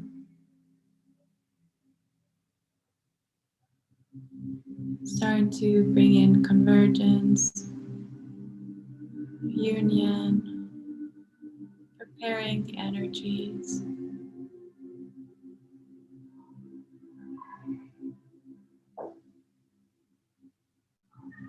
And I see both feminine and masculine preparing as if they were presenting in this light form or liquid light form. Just receiving all the tones that they need. And when they're ready, they merge together, this beautiful current of water, light. And we can hear and see the dolphins here. The energy of the rose ray. And this beautiful violet temple. The energy of the one. And the energy of the divine children. Grounding on earth, grounding in the sacred site, on the ocean.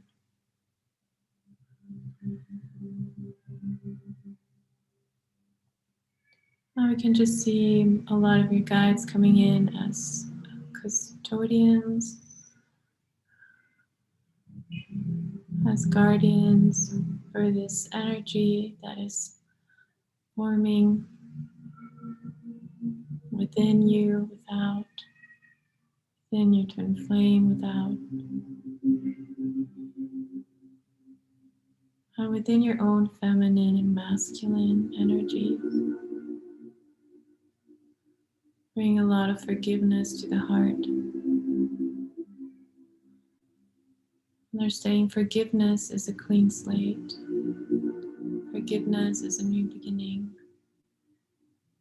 Forgiveness is a new way. So allowing your heart to release all of the old energies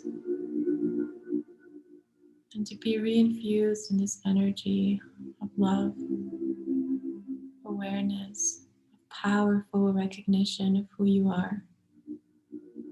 Your goddess energy, your God energy. Yourself as a vessel, as a conduit between heaven and earth, between the old and the new. Knowing that when you anchor this peace within you, as you're doing now, you're anchoring this for the whole universe. You're acting on behalf of everyone who wishes more peace. Sheye ma maye tao kua, arie ya naya ha. This is the effect you have on everything. Ashaya.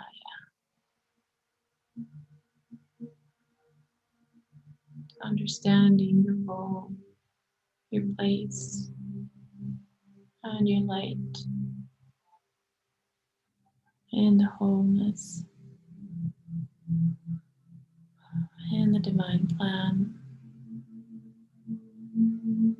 Breathing in deeply.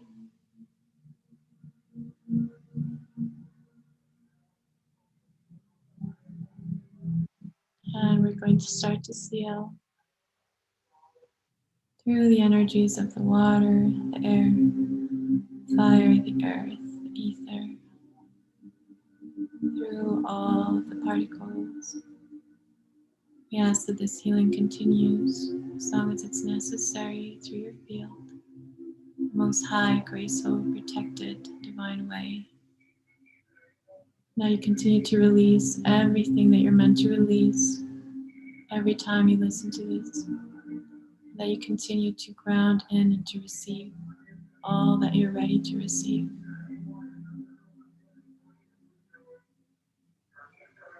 They're saying this is all for you. Taking a deep breath in.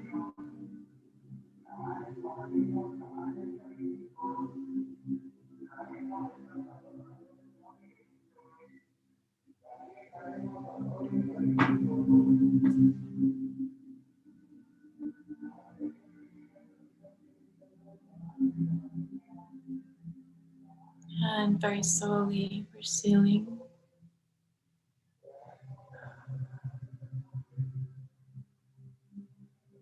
Bringing divine protection.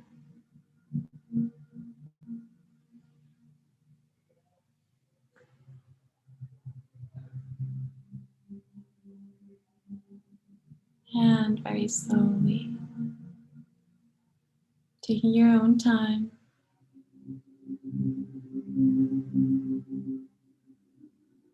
you can come back.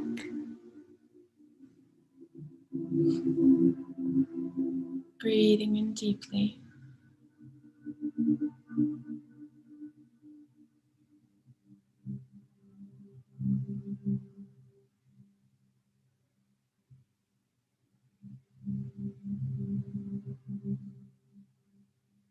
How's everybody feeling? You can come back slowly. If you wish to continue there, you can continue there. Otherwise, you can start to come back. I'm also coming back.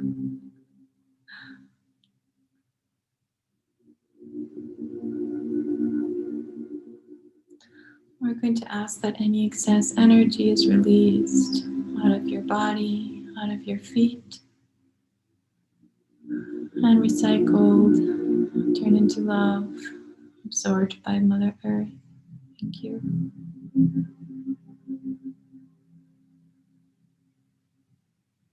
So it is, so it is, so it is.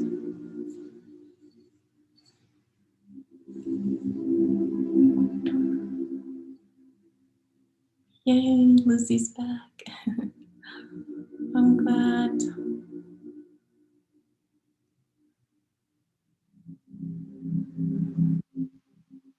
I hope everyone is doing well. Coming back slowly.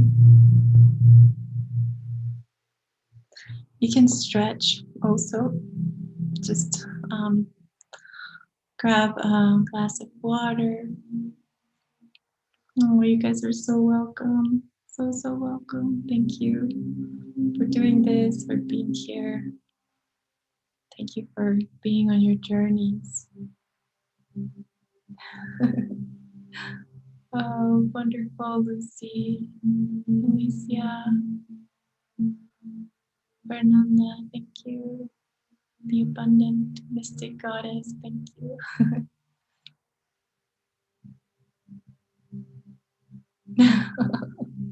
Oh, say hi to your Labrador, Louise. He probably felt the energy. Oh, you're welcome, Parmita. Thank you guys so much. I miss you too, Alicia. I will try to be here more often now. I was going through also a lot of intense transformation. So that's why I was a little bit off grid. But I feel like I'm almost ready to return fully. So we'll be here more. I'm planning on doing these every week, like weekly, so you guys can join. Probably set a date so we know like every week at this time we come together and we heal. But otherwise, there are always the full moon ceremonies where I do this, but every month in a smaller container, but also via Zoom. And from March, we're going to be starting with Brave. Yay! So just to let anybody know who is interested in applying for Brave, being in this program for healers and spiritual leaders, please write to me. If you're a healer, I'm actually going to have like a new modality this time that if you're a healer, you can write to me, you can apply. And also if you're not a healer yet, but you want to become a healer and you want to start serving, but you don't know how exactly, etc., you can also apply. Okay, so we will have I will be working with 2 different groups. Okay, so anyone who would like to be part of Brave, be part of the support system, be part of this life-changing program, and receive everything that I've got. I receive all of my guidance and healing and nurturing and support. As you do this, you can apply. Okay, you can send me an email at, let me just share my email here really quick. Lana at soulrising.com. Or you can go directly to my website and go to Brave and then apply there. It's now open officially, so you will be able to apply. And I will be meeting with everyone who is ready for that journey. I will be meeting you guys in the next couple of weeks, and then we will start on the spring equinox with all the energies of spring. So I'm very excited about it. And And if you know anyone who would be interested, would like to apply, just send them to me or please share the information. That always helps. Okay. Yay. Okay. So you can just send me an email, anyone who's interested in Brave, at lana@soulrising.com. And you can just write in the subject line Brave, and then I will get back to you. Okay. Wonderful. Hi, Craig. Oh, you can do the healing we just did afterwards. I think it will be very beneficial. Okay. Yay. Yes. I'm very excited of doing Brave again, and yeah, other things that are coming through. I'm still like downloading everything and how it's going to go, because I was just coming through this process, but very soon, more exciting news. Okay. Okay. So now for this part of the healing, we're going to go into the mini healings. Okay, so everyone who booked a mini healing with me for today's live, I only offered 3 spots, and they let me see, I don't know actually if they're already covered. I know of 2, but let me check here. Also, let me check my battery. Okay, my battery is almost over.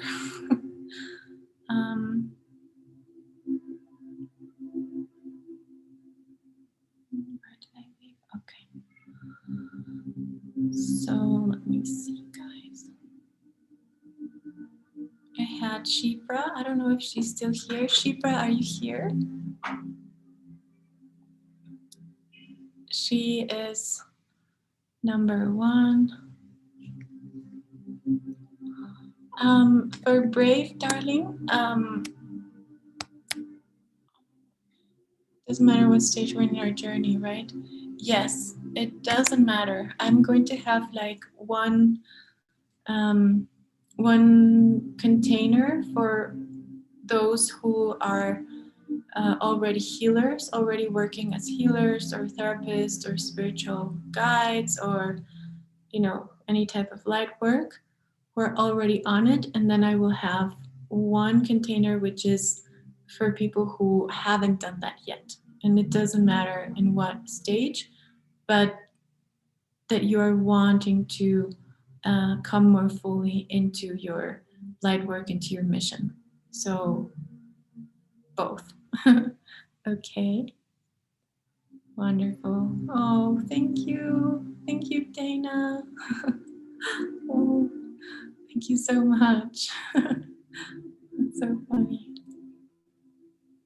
Okay. Oh, Shipra's there. Wonderful. Okay, Shipra. So do you want to tell me a little bit what you would like to heal? These are the mini healings for those of you who are just jumping in. I'm going to do 3 mini healings. I'm so glad.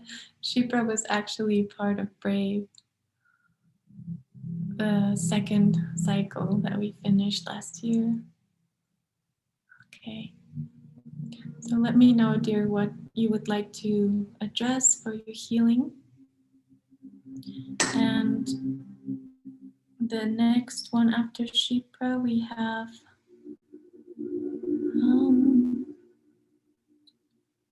Julia.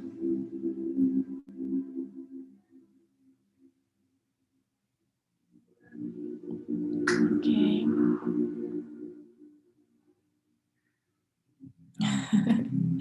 Oh, I'm glad to be with you guys and to accompany you in work or wherever you guys are. Okay, so whatever comes up. Okay, wonderful. Just give me 1 second, guys. I have to go get my charger.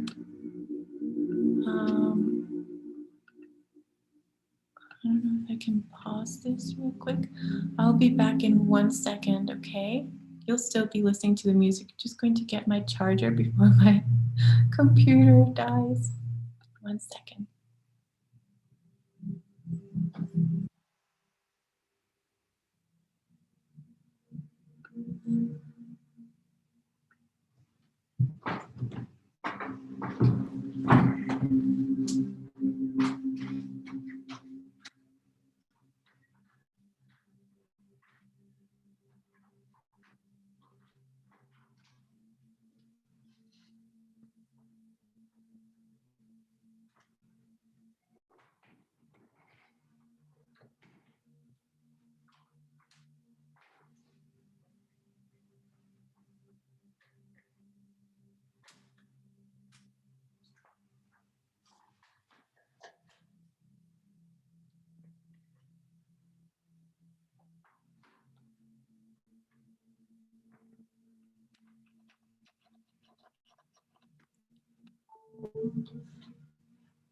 Okay, and we're back.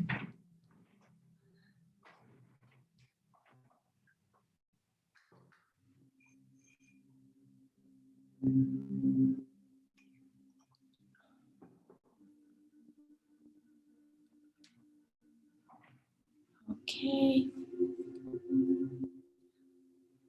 Back. I hope you guys can see me.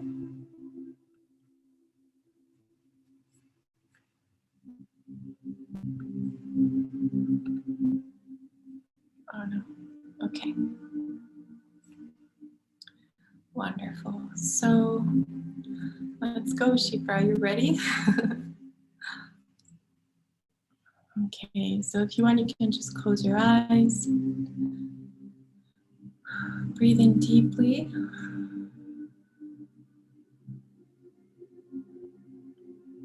Start to relax. Start to calm the mind. I'm just going to ask your soul if there's anything specific that we need to work on. They're saying defragmentation. So I see as soon as I connect to your field, bring in all the angels, guidance, Hashaneya. And I see like all of your field just as if it is being reordered. Like when you do the defragmentation in the computers, it's like a reset or a reboot of all of the system. And for you, I see this coming from up in this beautiful like blue and pink color.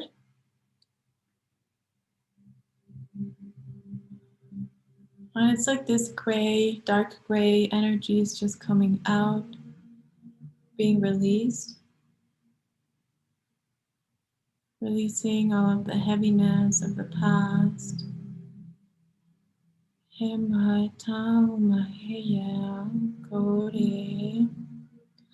feel a little bit like lost in space here. So we're going to ask all of your field to ground properly. You can start spinning counterclockwise, creating a beautiful golden vortex. And when you feel whole, when you feel like you have gathered, start to gather your energy, your codes.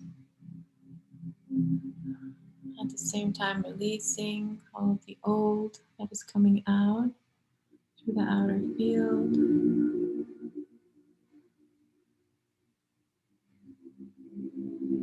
And using the momentum and grounding into your space, grounding into this beautiful temple on earth.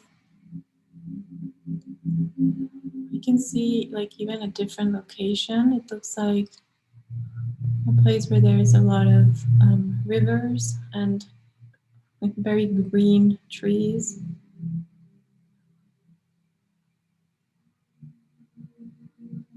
Kind of looks like, I don't know if this is like Canada. Are you around? Yeah. Aya, Aye Uta Shao Ma Hare Yaki Ye Wa Daya. We're starting to release the burdens from the shoulders and the arms. Releasing all of the old lineage, karma. Releasing releasing the dust, releasing that which is not yours to hold, to carry.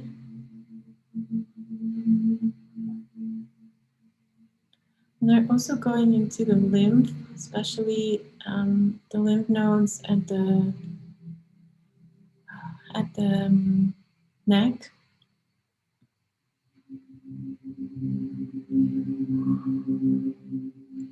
Starting to purify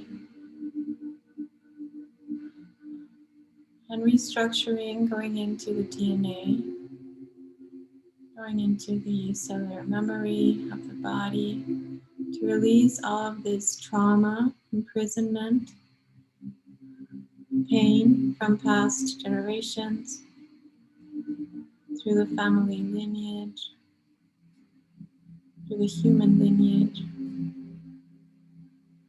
Releasing also all of these imprints in the cells from the moment of conception. Shanaya Yeva Yata Awa Hari Yaki Aha Shaya. It's opening. We can even see like the egg and the sperm being cleansed, being infused with golden light. And then with this beautiful blue, celestial blue, we're saying.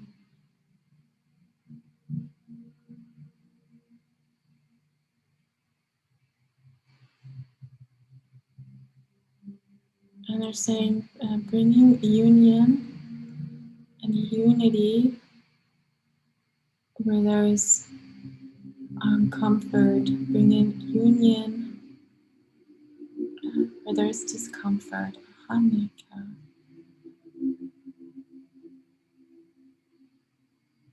So harnessing that energy that is already activated within you.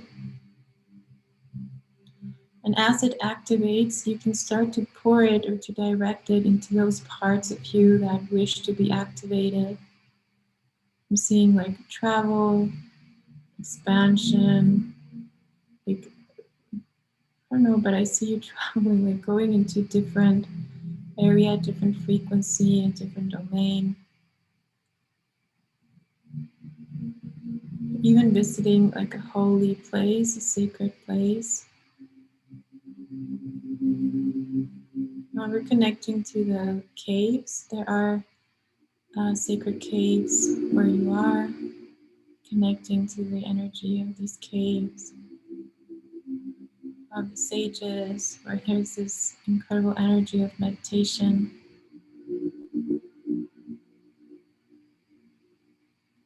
And as we go there, it's releasing the old molds, and the old molds, they're saying like caskets, like old ways of spirituality, especially through the patriarchal system. Releasing all of the fear, the doubt, any unworthiness of being a spiritual, evolved being in the body of a female body. Becoming very aware of your destiny, your divinity, of your freedom, of your divine power, divine knowledge. And releasing all of these ties, everything, belief systems, and also a lot of relational ties with other people that were keeping you stuck in a certain place, in a certain frequency. It's like you're bringing in your sword and cutting this out all around you, and you're setting yourself free now. Umeshaya Koya. And I see Kali here. Bahala Yewa Taimihite Yewa Sheya. Tayewa Tareya. Tareya.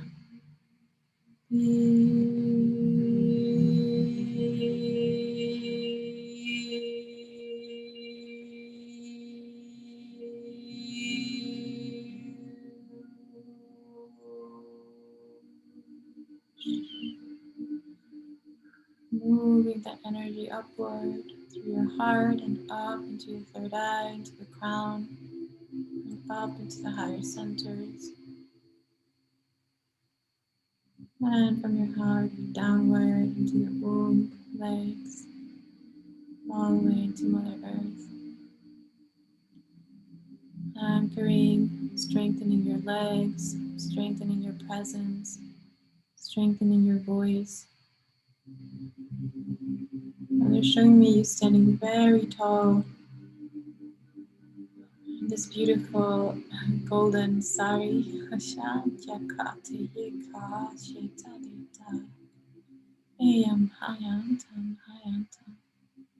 Embodying the Divine Mother energy.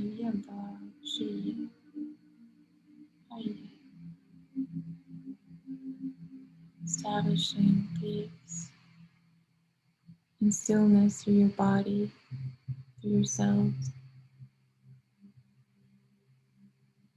And continuing to release all of the layers through the mind.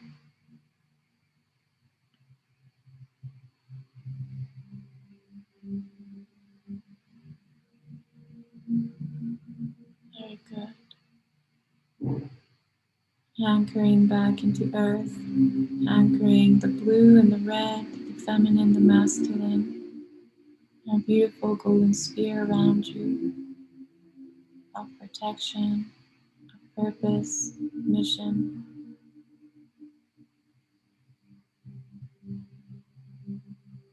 And if there are any tears or emotions that come up, it's okay to release. Just feeling into your wholeness, your strength, and the new adventures, the new that is coming in. Breathing in deeply and releasing. Exhale out. We ask that this continues as long as necessary. It's above, so below, shine, it's done, it is done. So it is.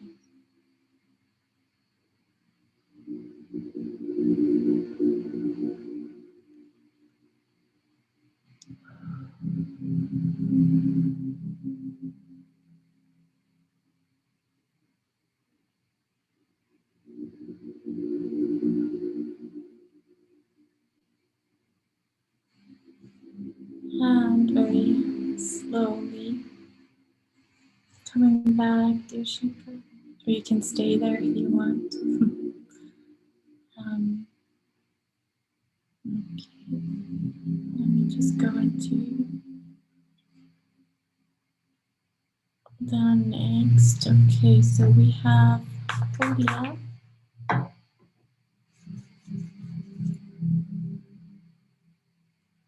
Sorry, my ears.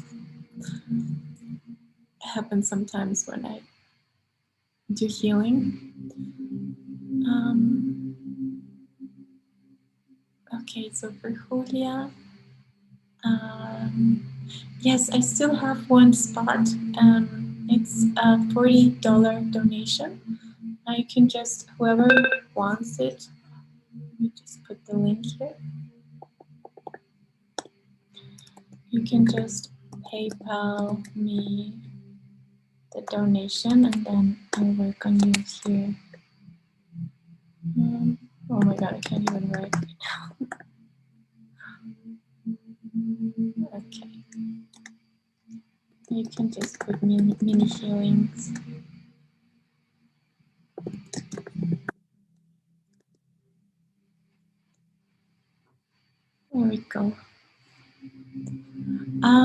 now, Lindsay, I'm wearing black tourmaline. How are you feeling, dear Shipra? Let me know.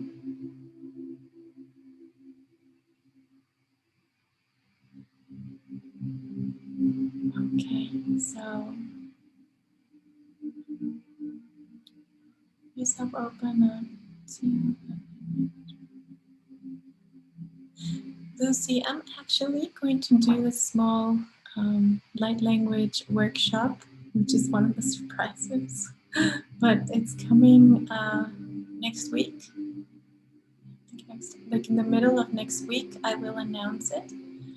And if anyone is interested in learning light language, activating your light language, you are welcome to join me.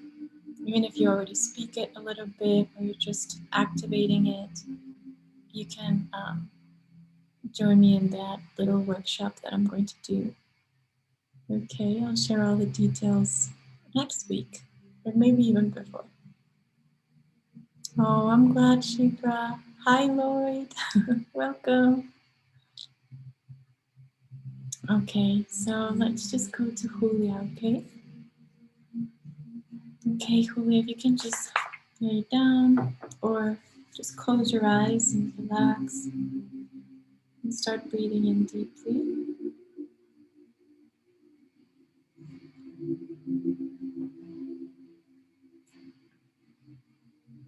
Okay.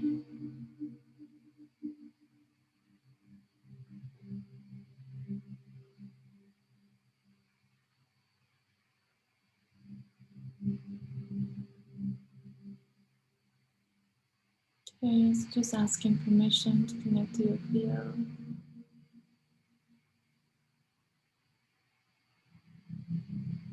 Okay, and you're bringing in violet energy, activating this violet flame. I also see a lot of black, so we're going to start to release through the solar plexus, activating this beautiful gold sphere at the solar plexus. And I don't know if you have been feeling nausea. I can feel a little bit of nausea, a little bit of stomach uncomfort here. So we're just going to bring in gold and green energy to start release any where there was too much energy flowing here, anywhere the solar plexus is overexpanded.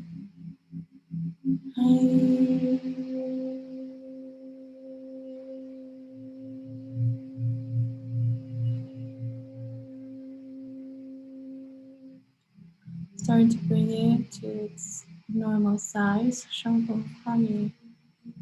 We're going to clear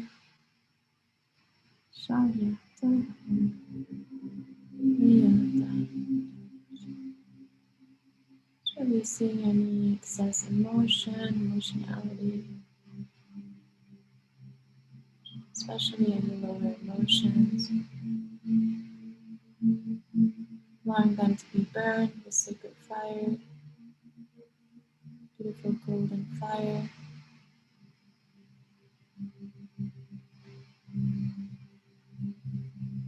And we're going to start to open your channels, allowing all of the energy, the influx of energy of saying divine alchemy to come in and to release through your channels everything that is perhaps obstructing, anything heavy, anything old.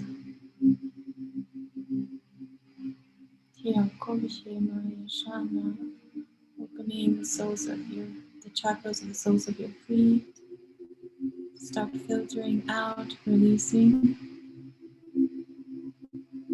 And also through the mind, we're going to open up here to bring in a beautiful crystal. It's being set at the center of the brain, between the left and right hemisphere. And it's a rainbow crystal. You're just receiving a lot of awareness, certainty, and just creating this space between the action and reaction, allowing the space and the time to contemplate, to be at peace, to be calm, to still the mind, slowing the mind down. Now, Komarita.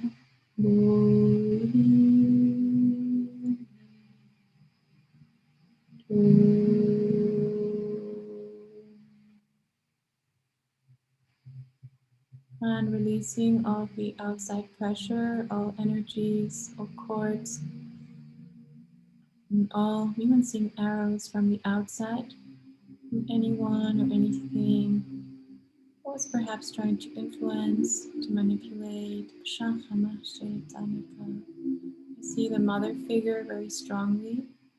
We're just giving her back her energy, taking back your energy, and empowering, growing your awareness, your space, your temple, allowing all energies that are not yours to be released out of your field, out of your temple.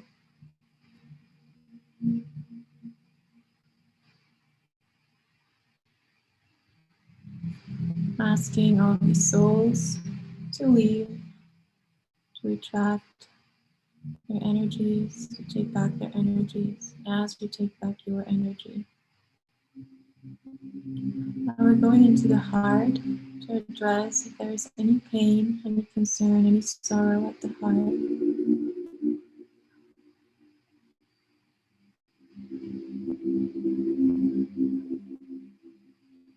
Allowing this to release, allowing God to take away your pain, your concern, sorrow.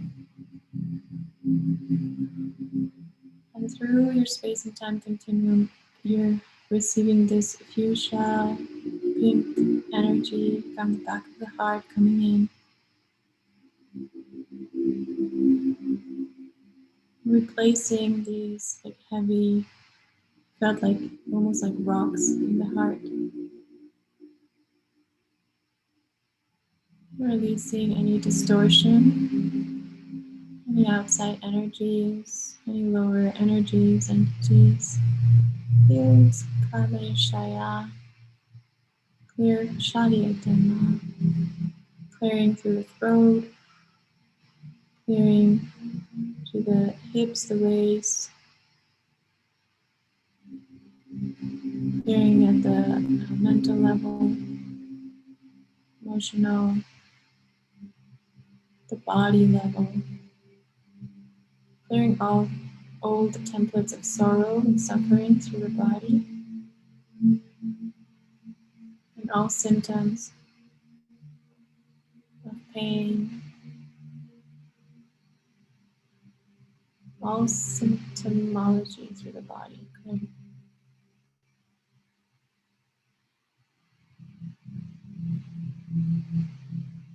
We're going in again through the solar plexus, releasing any fear, any worry. Bring in the light of the sun, this brilliant, beautiful golden sun, to illuminate all of your feelings, all of your emotions, and to repair all the systems in the body that need repairing, that need nurturance, that need to be relieved, and expanding to your new level of consciousness. Allowing yourself to go through the gate, to go into a higher plane, to go into a higher timeline. If your soul wishes to do this, stepping into the highest frequency that is available for you now in this present moment. And I can see you just climbing up the stairs and coming into this throne, just taking your space, taking your time. And it's a throne in white and blue. And just sitting still, being surrounded by peace. It's even like deers around you, animals. And receiving nurturance through the food, the herbs, the animal, the trees, the natural kingdom. And they're saying divine nurturance. So they're showing that it's important to nurture your body. You can see these beautiful tomatoes and beautiful fruits in this garden where you're in. Nurturing the body, nurturing the soul. This is a time of nurturance for you. Oshandyanda, Hariyata. To nurture your inner child, to nurture your divine feminine, to nurture your divine masculine. And to release all of the old stories and all of the old ways.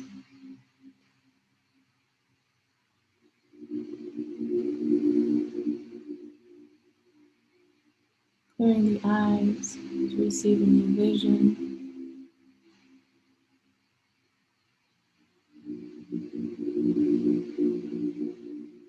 And continue to unravel through the subconscious mind all of that which is not longer serving. All the debris. I'm saying all of the false truths, false light, all of the deception. Knowing that what was will no longer be. So step further and further into the light. Now I see you taking a couple of more steps up to the light. Allowing this process to continue. Allow yourself to up-level as long as it's necessary. Anytime it is required that you know what practices bring you to the state.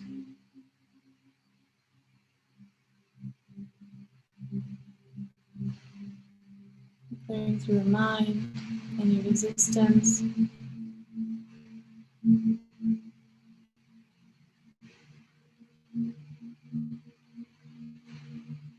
I don't know why they're saying this, but they're saying beauty is in the eye of the beholder.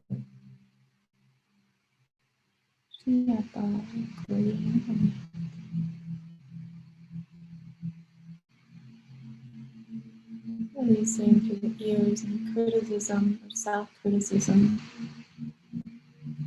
And creating stronger, deeper boundaries of love. They're sacred boundaries for you to protect and to nurture yourself without, it's like creating the space between your decision, your truth, your opinion, and the opinion of others. Just having more awareness through your inner being of who you are. Clearing through the third eye.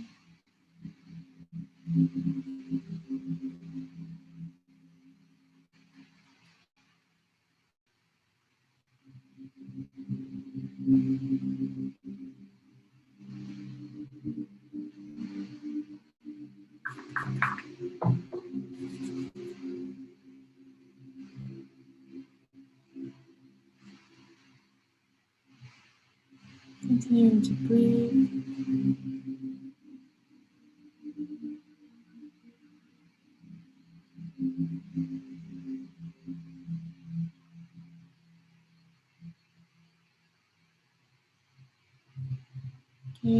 to spin the field as well, to continue to release all of the energies that are no longer serving. Continue to anchor the light, this golden alchemy.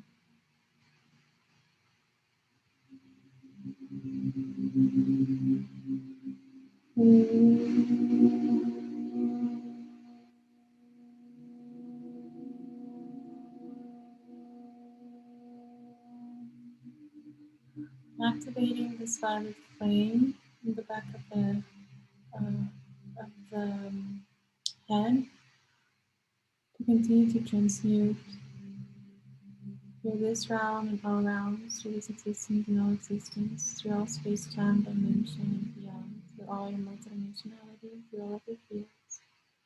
Left, right, center, up, down, all directions. Right. As long as it's necessary, stand at this time. This time, grounding through divine union, divine protection, divine guidance. And so it is.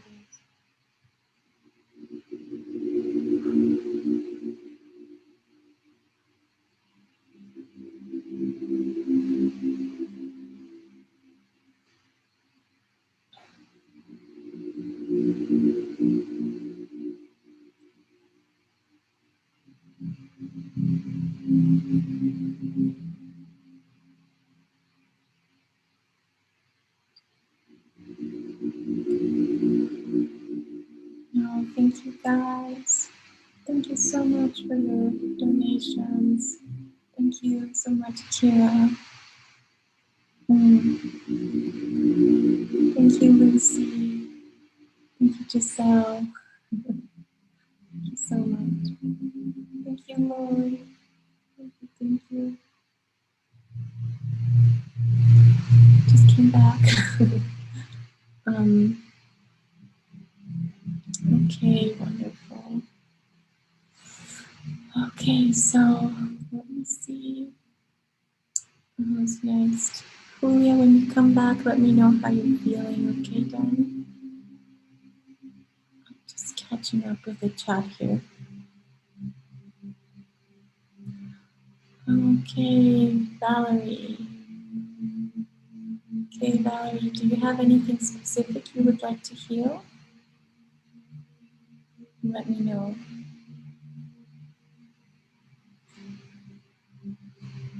I'm gonna do this one, and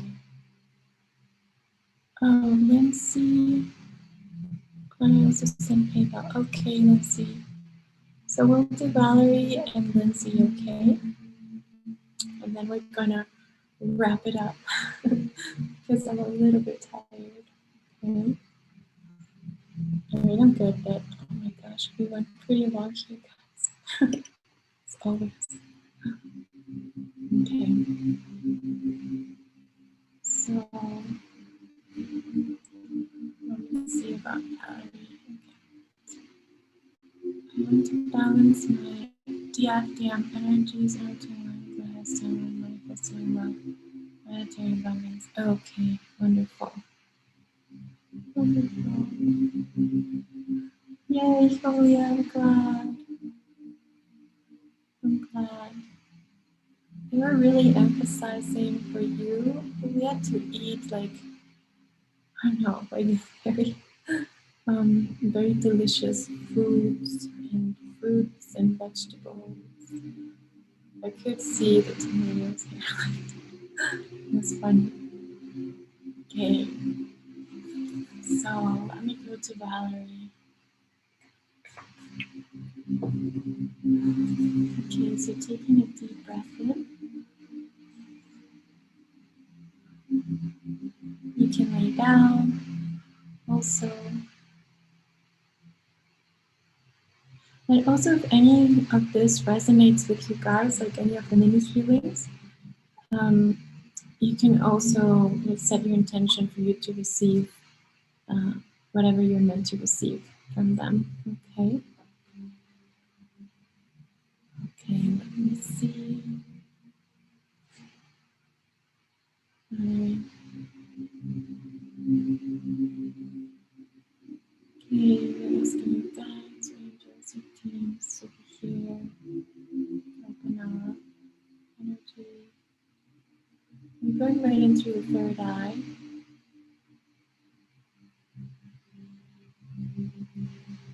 I'm just going to scan your field a little bit to see where is your abundance.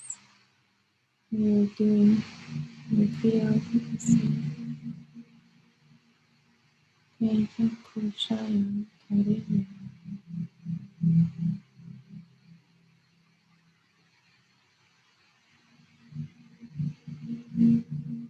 Okay, so we're actually going to bring the feminine and the masculine into more of a balance.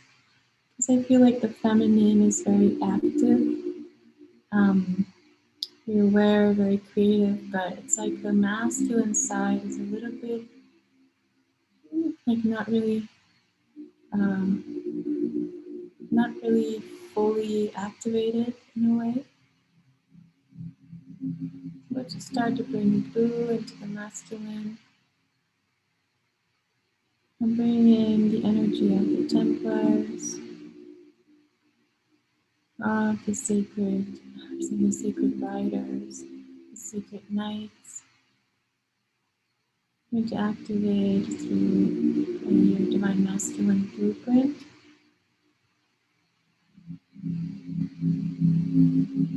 Activating through Yeshua, Coach, and Coach, Tani, Koi.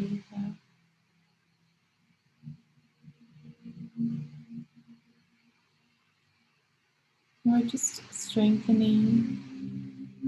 It's like your divine masculine is receiving wisdom, nurturance,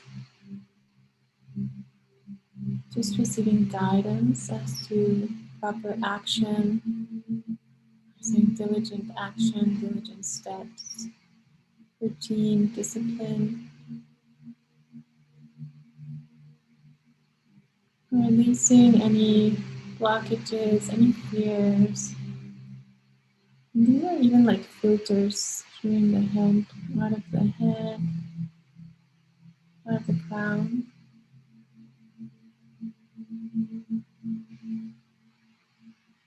Releasing all of the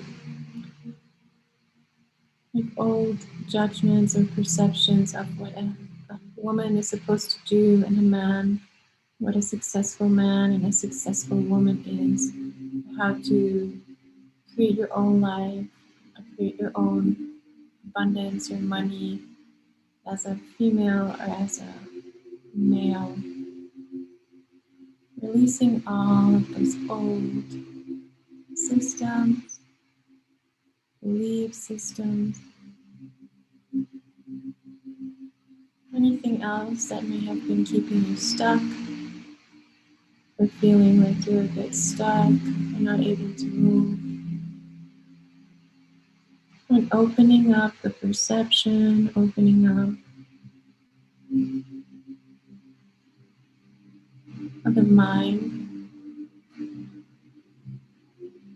and opening up your own, what I'm saying, like your own empress,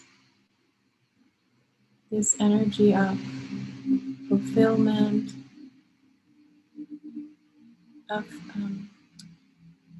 revitalizing and regenerating and sourcing for yourself. And all that you create, starting to see that all that you create through your heart, through your inspiration, that all has the possibility to multiply.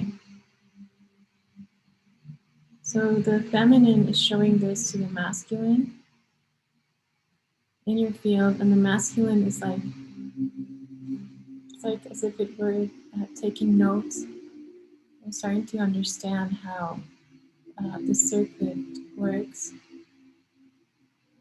So allowing the feminine to do what the feminine does best, just to create, to harness, to nurture, to build.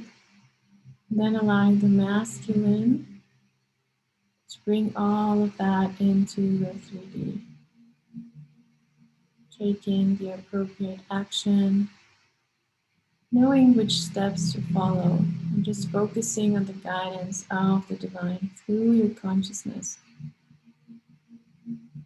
So this is also an activation within the masculine to activate the intuition and the further activate the connection of your inner masculine to God. Allowing the prayer, allowing the prayer to be heard, allowing your prayers to be heard in the physical and in the unspoken realms. So what they're saying here a little bit is to tell Spirit about your plan, tell God about your plan, tell God about your creations, tell God about your wishes, your desires. How would you like to receive? What would you like to receive? When would you like to receive? And write it down. Amen.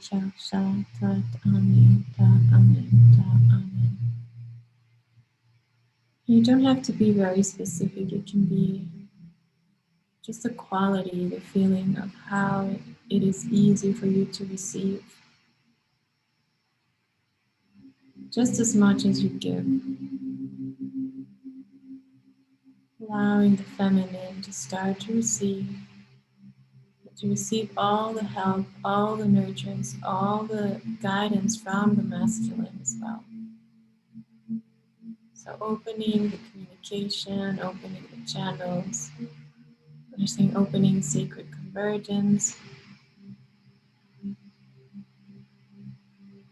opening this beautiful flow of life, the flow of your life, opening the flow of your body, opening the flow of your abundance, your awareness.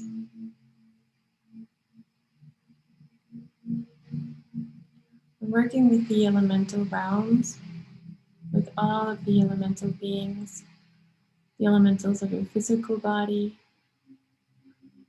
asking them to show you and to manifest the abundance within and without, to show you how to create in the physical, how to create structures, castles, I'm saying, and how to create this flow, this give and receive, this give and receive, give and receive. Going into all of the cross sections, awakening this new awareness, awakening your wisdom and the business and all that you're needing right now to be able to do your mission, to feel nurtured, to feel useful, they're saying to feel complete, to feel that you're serving your purpose.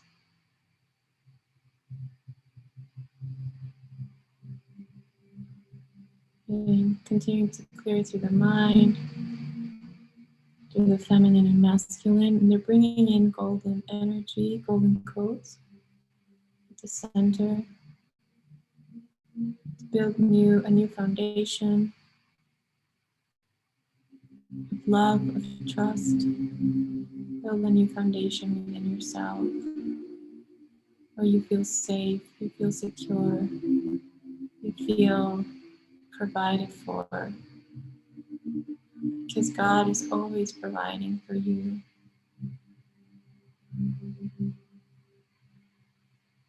Just seeing that and seeing the potential to grow. This is a small seed that has already been planted. Now it's your job to continue to make it grow, to nurture it, and to nurture especially the thoughts that will make it grow, the feelings that will make it grow, the sensations, the experiences that will make it grow. Releasing all restrictions or foreign programs or all entities, imprints, artificial devices. Crush on.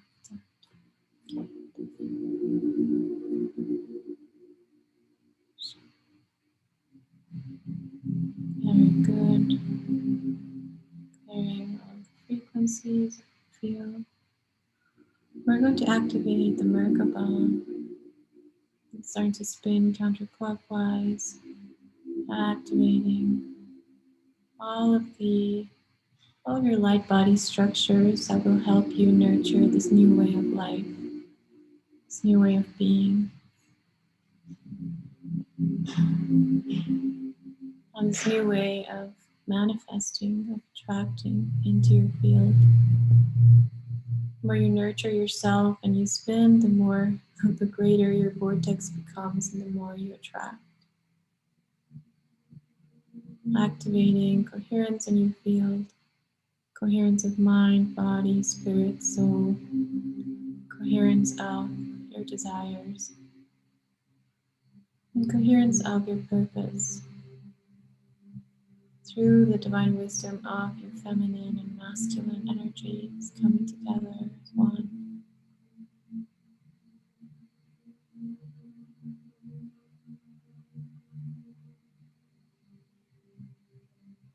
And allowing the activation of this energy to ripple through all of your field, all of your senses.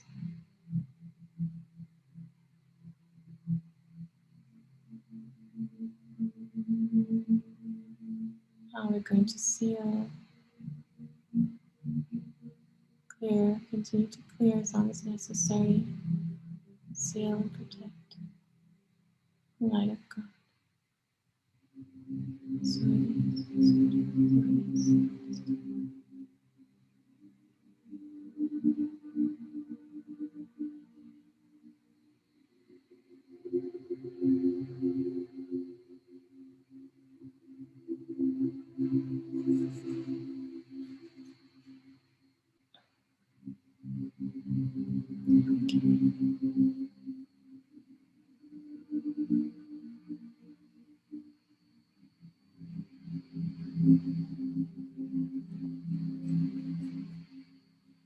Breathing in deeply,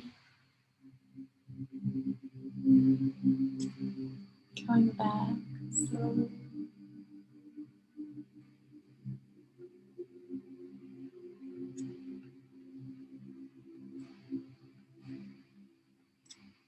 Okay. How are you feeling, Valerie? Let me know.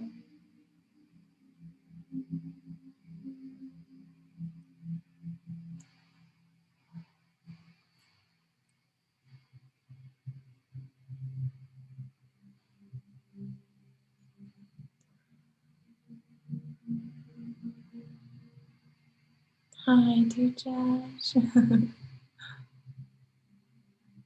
Okay, so let me see for Nancy. I want to align my eyes timeline to clear out my fear, self-doubt, self-worth, and manifest that my business. Okay. Oh, so very similar to Valerie. And to open my light language. Okay. Hi, dear. And our. Yes, I mean, we're here in the mini healing parts. I'm going to go to Lindsay, and that will be the last healing of today. But hopefully I'll be doing more of these lives if I'm allowed to. Oh, wonderful, Valerie. Wonderful. Okay.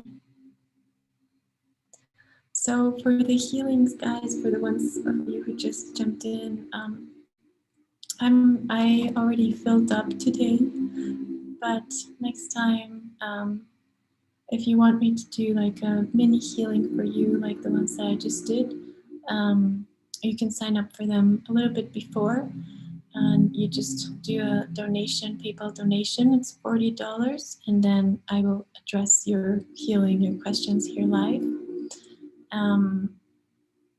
And I'll probably do another live, I hope, next week, and we can do more mini healings, but I'm doing a limited amount because we already did a group healing, and I'm a little bit tired, so I don't want to do too much. Okay, I'm glad, Valerie. Keep working with what came, but also, like, if you're here and it resonates, the healing with what you're going through, you can also ask that anything that is for you that you receive, so everyone receives healings from this. Okay, great. Okay, so I'm going to Lindsay, and then we'll wrap it up for today. And for those of you who would like to have a one-on-one healing with me, I opened some single healing spots and some twin flame healing spots. And you can see this, oh my God, where is this? In my schedule. Let me share it with you if you guys, anyone is interested in that. And also for everyone, I'm going to be doing Brave. We're going to do Start Up Renew Brave cycle in the spring equinox. So we are open now to receive applications. So I'm very excited about that. Okay, how do I share this appointment here? No.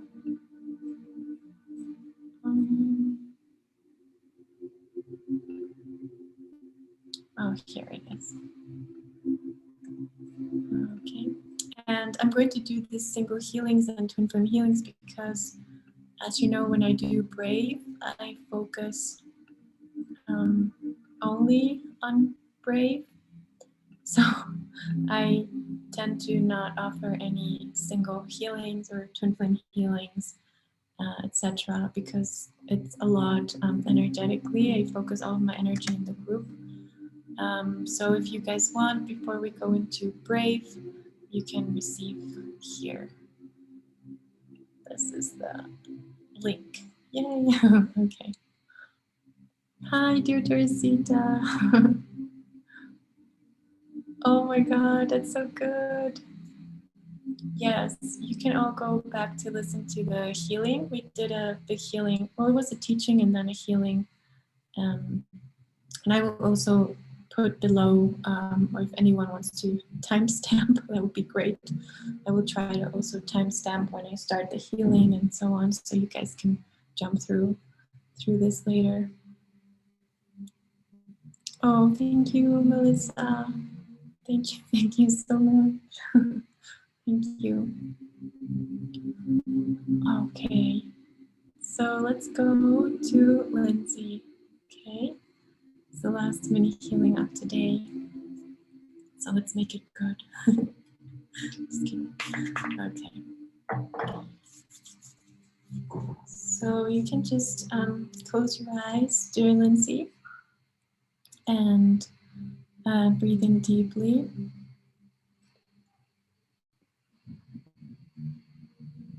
Okay.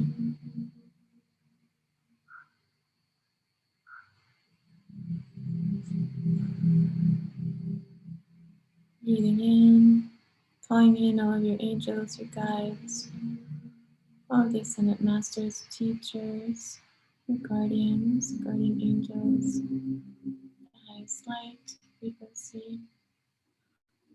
We're going to ask to start activating a beautiful vortex of energy, activating in blue, like emerald, emerald green, blue, and violet.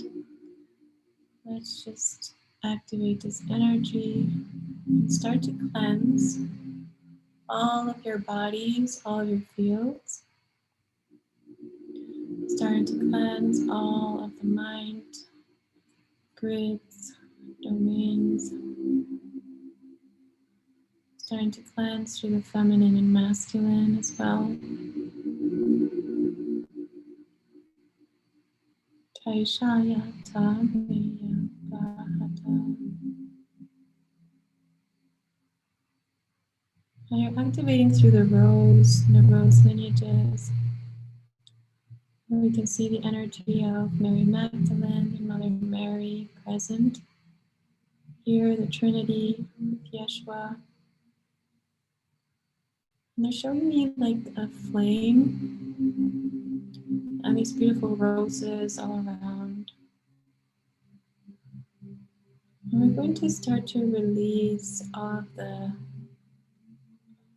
it's like the old paradigm of tragedy, of complexity, all of also these very traumatic relationships that when we weren't able to be with the beloved, when the beloved was in war or had to go to war, or we were separated, releasing all of the tragedy that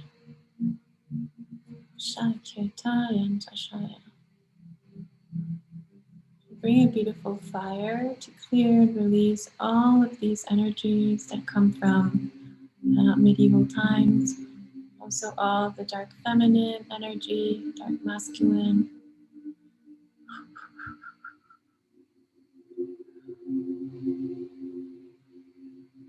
And if possible, to start to bring in the lords of karma, release any negative karma attached to these lifetimes. Through the ears, through the head.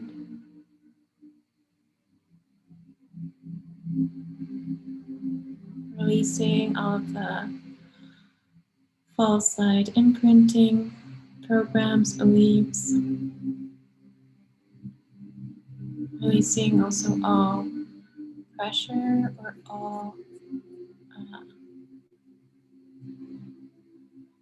we're saying like encapsulation of your freedom, of your expression, of your spiritual growth, your awareness. We're activating a beautiful infinity symbol at the heart in a golden color. And then an infinity symbol in a purple color at your crown chakra. And also at the base chakra. And in the middle of the spine. Another golden one.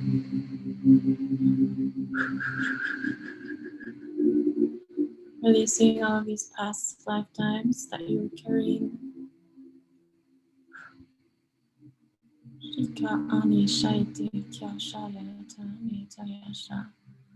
Allowing the past to be in the past. Bring all of your energy back into the now, into the present moment.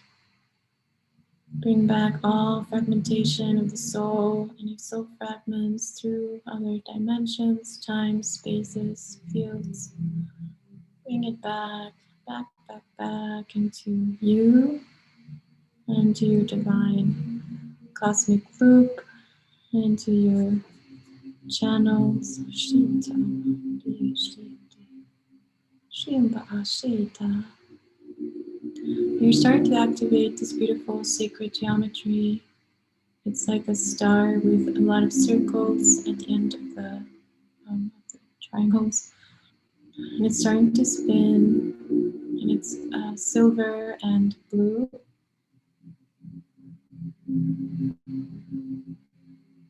Activating all your codes of remembrance of your true light self, your true infinite self. Remembering all of the abundance, the freedom, remembering what it's like to live in this place where you're constantly taken care of by your own self, by your own nature, just by existing.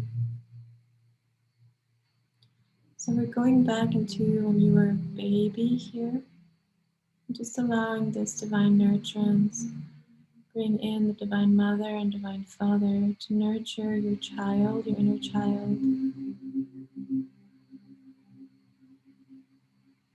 Allowing what wasn't to release. Allowing this beautiful, nurturing energy to replace all of the old memories. Creating this new awareness, creating through this new nurturance, this new support that you're creating for yourself.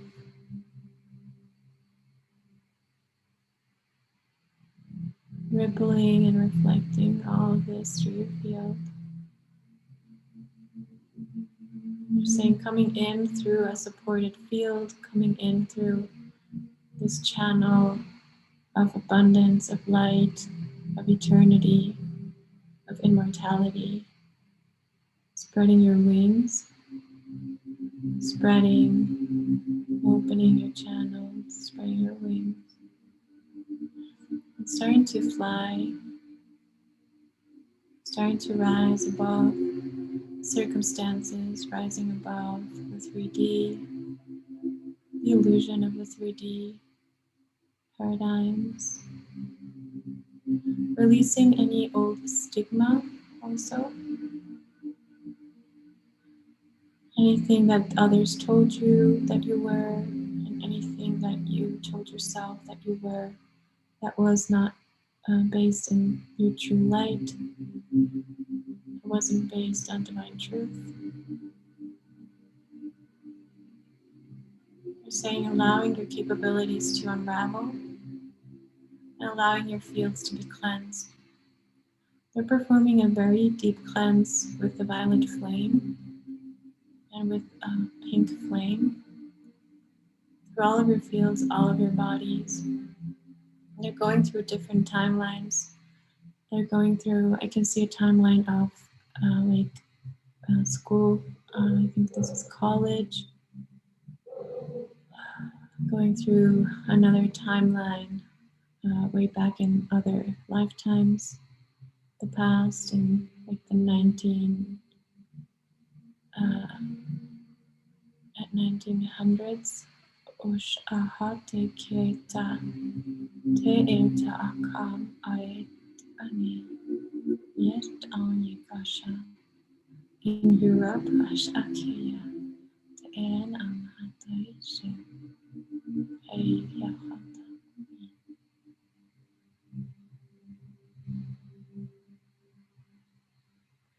They're working in your base, in your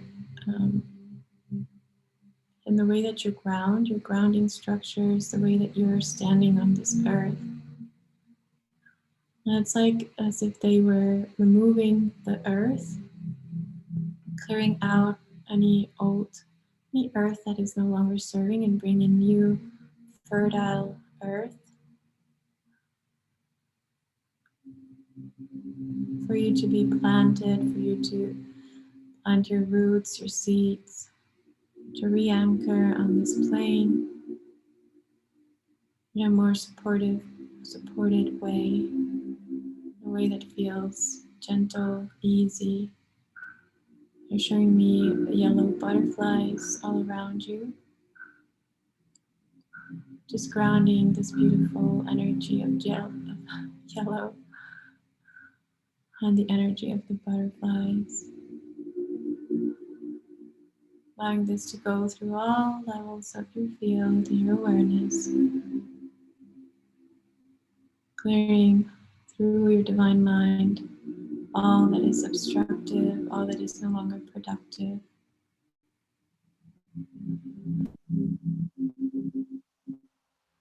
And also clearing any negative attachments to other humans, people, energies. Clearing especially your connection to the masculine fields, the outer masculine, and the inner masculine. Starting to release the pressure through the head and the mind. Allowing your divine feminine, divine masculine to start to alchemize, to start to level, or saying to level up, to come out of imprisonment, coming out into the light of the sun, feeling the air, the wind, all of nature, rebalancing, restructuring your divine feminine, divine masculine, allowing them to come closer into perfect harmony with each other,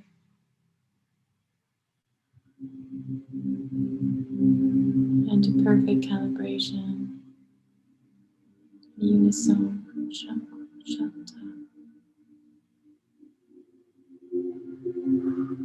And they're opening the mind gates, opening into the star lines and the star systems,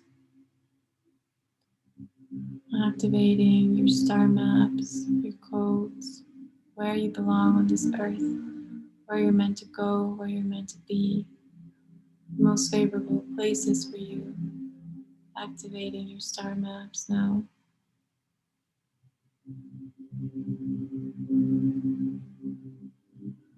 We're going to ask the divine that if it's meant for you at this time, that you start to open all of your channels of divine expression, translation, and reception. As you continue to clear your field, you start downloading all the sacred codes, the sacred knowledge, all the light language that is already activating here in your field, that is ready to be activated. Allowing your temples, your mind, going beyond the mind to cleanse the mind, cleansing from any interference of the light language and the light codes, and activating all of your vocal cords, your throat chakra, your divine expression, allowing the divine expression to be activated through the union of the feminine and masculine at the throat level and at the third eye level and at the soul star level.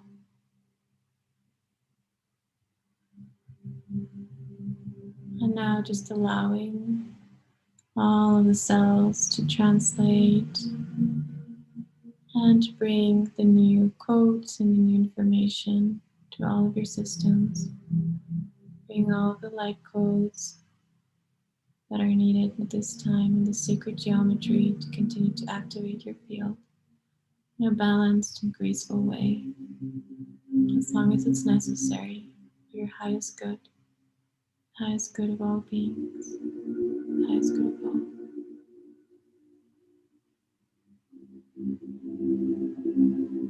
And they're just blessing you with awareness. And they're also blessing and clearing your lungs, your capacity to give and receive as well. And they're recommending also to do, as wished, breath work to ground through the breath. We're saying ground your kingdom through the breath.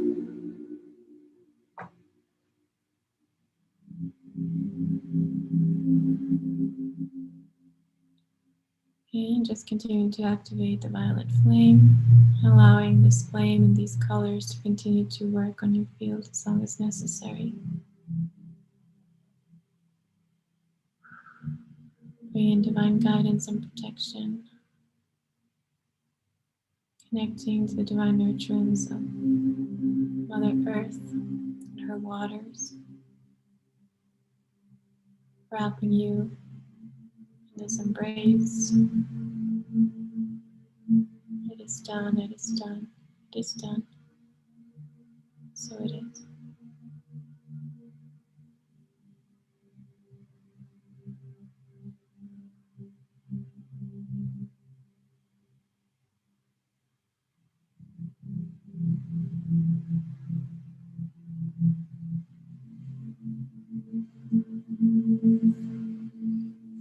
Okay. So So taking a deep breath in.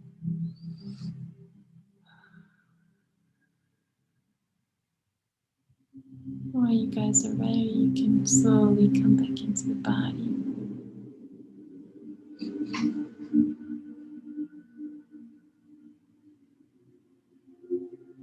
We're just going to retrieve all of our energies and release all of the energies that aren't ours. Running in through Mother Earth, connecting to God, to the divine, receiving all the knowledge, the clearing, the activations, and all further wisdom, information, energetic information that our fields need at this time, in the coming days, weeks, and months. And every time we listen to this healing,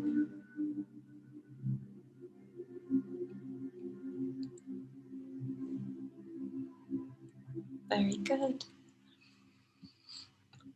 Okay, guys, so that's a wrap. Thank you so much for being here. Hi, darling Hannah. Sending you blessings. Thank you to everyone who was here. Thank you for receiving. Thank you for sharing. Thank you for being here and doing this work with me. Okay, you guys are not alone, and I'm always here. Also, please, if you haven't, you can always follow me on Instagram and send me messages there. I always ask you also what you would like us to focus on in the next healings. So I have a little bit more interaction there on a daily basis. You can always reach me there. Okay. Oh, Melissa, thank you. Namaste to everyone.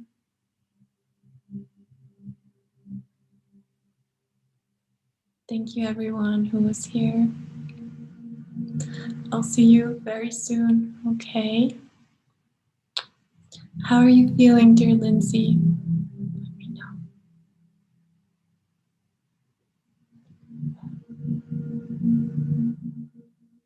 Love you too. Love you guys. And please drink a lot of water, okay, everyone? And especially those who received the healings and who did the healing in the first part. Please drink lots of water in the coming days, okay? And now before you go to bed or go about your day.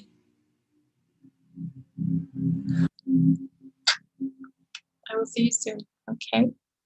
Take care, guys.